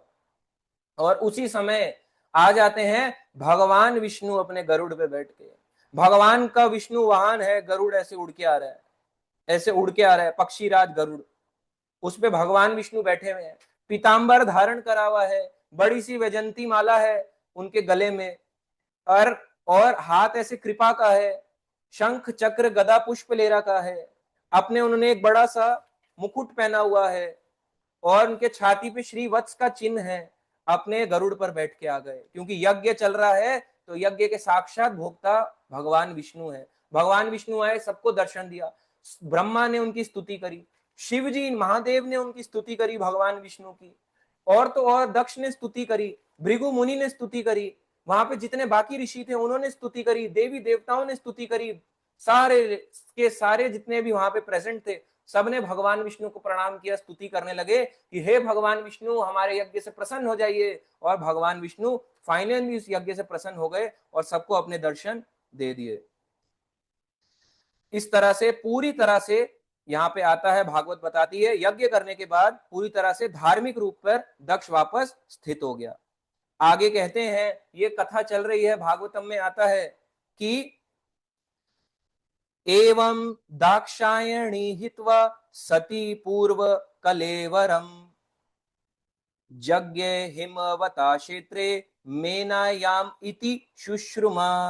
बोला गया एवं दाक्षायणी हित्वा, इस प्रकार दक्ष की पुत्री अपना शरीर त्याग कर सती पूर्व कलेवरम, यानी अपने पुराने शरीर जो दाक्षायणी के रूप में वो कहलाती थी सती, हित्वा सती पूर्व कलेवरम, पिछला शरीर जो था सती का, उसके बाद उसने क्या किया, यज्ञ हिमवता क्षेत्रे, उसके बाद उसने अगले जन्म में जो राजा दक्ष की पुत्री थी अगले जन्म में यज्ञ हिमवता क्षेत्रे, हिमवता यानी हिमालय पर्वत की पुत्री के रूप में जन्म लिया, और वह मेना की पुत्री के रूप में जनी, यानी उनकी माता का नाम मेना था। और यही चीज यहाँ पे लिखी गई भागवतम में, अगला जन्म जो उनका हुआ हिमवान पर्वत और मेना पर्वत की बेटी यानी सती का जन्म हुआ पार्वती के रूप में। और यही पार्वती जो है, इनको कोई कोई अंबिका यानी दुर्गा देवी बुलाता है, कोई दाक्षायणी सती कहता है, कोई चंडिका कहता है, इन्हीं को भगवान की बहिरंगा शक्ति भी कहा जाता है। ये वही शक्ति है, ये वही बहिरंगा शक्ति है जो इस संसार में बांधे रखती है, भागने नहीं देती, जेलर का काम करती है। इसलिए भगवान कहते हैं मम माया दुर्तया, मेरी माया को पार करना आसान नहीं है, आप नहीं पार कर पाओगे, इस पार्वती को हरा नहीं पाओगे। देखने में जितनी सुंदर है उतनी ज्यादा शक्तिशाली भी है, आपको भागने नहीं देगी संसार से, माया शक्ति बांध लेगी आपको पूरी तरह से, ऐसे काम करती है ये। तो ये था भागवत का पूरा अध्याय। और इसमें आता है भागवतम ये बात कहती है कि जो ये कथा को सुनता है, पूरी कथा को जिसने सुना ढंग से, 6 दिन अपना, ये 6 अध्यायों की कथा 2 दिन में सुनी, 2 पार्ट में सुनी, ये जिसने आज भी सुनी, जिसने अपना समय लगाया ये सोच के कि मैं अपने 2 घंटे, 1.5 से 2 घंटे दे रहा हूं, उनके साथ सुनो क्या होगा। मैत्रेय मुनि विदुर जी को कह रहे हैं अंत में, अपने अपने शिष्य विदुर को कह रहे हैं मैत्रेय मुनि, इदं पवित्रम परम ईश चेष्टितम यश स्वयं आयुषम अग ओगमर्षणम, यह नित्यदा आकर्ण्य नर अनुकीर्तयेता धुनोति अघम कौरव भक्ति भावता। उन्होंने कहा मैत्रेय मुनि ने, हे कुरुनंदन यानी हे विदुर, यदि कोई भगवान विष्णु द्वारा संचालित दक्ष के इस कथा को श्रद्धा और भक्ति के साथ सुनता है, अगर आपने फेथ के साथ, आपने फेथ किया कि नहीं ये जो प्रभु जी बोल रहे हैं सही बोल रहे हैं, हमने आपको बहुत रेफरेंसेस दिए, इस कथा में जितने रेफरेंसेस मैं आपको दे सकता था शॉर्ट में आपको इजी वे में बता सकता था दिया, अगर आप इसको श्रद्धा और भक्ति के साथ सुनते हैं और फिर इसे सुनाता है, आपने इसे सुना और अब आप दूसरों को बताओ, आपका काम है, चाहे शॉर्ट में बताओ कोई बात नहीं, मेरी तरह जरूरी थोड़ा ना कॉपी करना है, मैं क्या कॉपी कर पा रहा हूं किसी को, आप भी जरूरी नहीं है कॉपी कर पाओगे। दो लोग कभी एक जैसे नहीं हो सकते, ब्रह्मा और नारद अलग हैं, ब्रह्मा अलग दिखते हैं, नारद अलग दिखते हैं, शिव जी और नारद अलग हैं, दोनों का भाव अलग है, आप अलग दिखोगे मैं अलग दिखूंगा, दोनों का भाव अलग है। जो इसको सुनता है और फिर इसे सुनाता है वह निश्चय ही इस भौतिक संसार के समस्त कलमश से विमल हो जाता है, यानी आपको भौतिक संसार की कोई भी प्रॉब्लम सता नहीं सकेगी। हरि हरि बोल, हर हर महादेव, हरे कृष्णा कृष्णा कृष्णा हरे हरे, हरे राम राम राम हरे हरे। इसलिए कथा सुनने का बड़ा फायदा होता है, देखो कितनी सारी टीचिंग्स होती हैं, एक की कथा के अंदर मल्टीपल चीजों को सुनने को मिलता है, कितना फायदा है। और ये कथा सीरीज में ना ही कोई फोटो है, ना ही कोई मैंने स्क्रीन शेयर किया, जस्ट मैं बोल रहा हूं, आप देखोगे तो बस मेरे हाथ पास एक डायरी और ये बुक है, इससे मैं बोल रहा हूं, इसके लिए बहुत मेहनत करी है ताकि आप सबको 2 दिन के इसके पार्ट में ये पूरा बता पाए। तो ये बहुत जरूरी था इस कथा को, ऐसे ही और भी कथाओं को सुनते रहें अच्छे से, हमेशा अपना दिल पूरा टाइम लगा के इनको सुने, बहुत मेहनत लगती है एक एक कथा को प्रिपेयर करने में। मैं आपको जो बता रहा हूं आपको लगेगा कि ये 6 अध्याय हैं, इतनी जल्दी 2 दिन में कैसे बता दी, मैं आपको बताता हूँ ये कितने पेजेस के अध्याय थे, आप हैरान हो जाएंगे सुन के कि इनको बताने में कितना समय लगता है ताकि आप सबको इजी वे में बता सकें। तो करीब करीब अगर ये देखें तो ये 200 पेज थे, 200 पेज प्लस हैं, तो 200 से ज्यादा पेज, ये 6 अध्याय बटे हुए हैं, तो आपको 200 पेजेस 2 क्लासेस में बताए हैं, तो कितनी मेहनत करी होगी इजी वे में बताने के लिए। अगर आप अब इसको खुद भी पढ़ोगे ना इन चैप्टर्स को, अगर आपको लगता है भागवतम स्टार्ट करनी है, यहां से स्टार्ट कर दो, कोई दिक्कत नहीं है, 4th कैंटो से भी स्टार्ट कर सकते हो। प्रभुपाद जी लिखते हैं मिश्री है, ऐसे खाओ, ऐसे खाओ, ऐसे खाओ, ऐसे खाओ, उसका स्वाद मिठाई आने वाला है। चारों तरफ से उसका स्वाद मिठाई होता है। ऐसे ही अगर आप भागवतम जहां से पढ़ोगे आपको समझ आएगी, ये बात गारंटीड है। अगर आप पढ़ोगे तो पढ़ना पड़ेगा, कंडीशन आपको पढ़ना पड़ेगा। तो पढ़िए इन सब चीजों को, आपको जितना हो सके मैंने इजी वे में बताया है। बहुत ही एक कंडेंस्ड रूप में कथा थी, जिसमें सारी स्टोरीज, बहुत सी टीचिंग्स को मैंने शेयर किया है, जो इसी भागवतम में दी है। मैं कोई अलग बुक से नहीं पढ़ रहा हूँ, यही भागवतम, ठीक है। कुछ एग्जाम्पल्स प्रैक्टिकल भी होते हैं, कुछ वैसे भी होते हैं, सीखे सिखाए एग्जाम्पल जो बहुत बारी दिए भी हैं, आपने सुने होंगे। तो वही चीजों को बता के आपको एक कथा प्रस्तुत करी गई है, यानी सुनाई गई है। अभी हमने भागवतम लिया, ऐसे और भी फर्दर टॉपिक्स भागवतम के और अलग अलग उस पर लेते रहेंगे, ठीक है।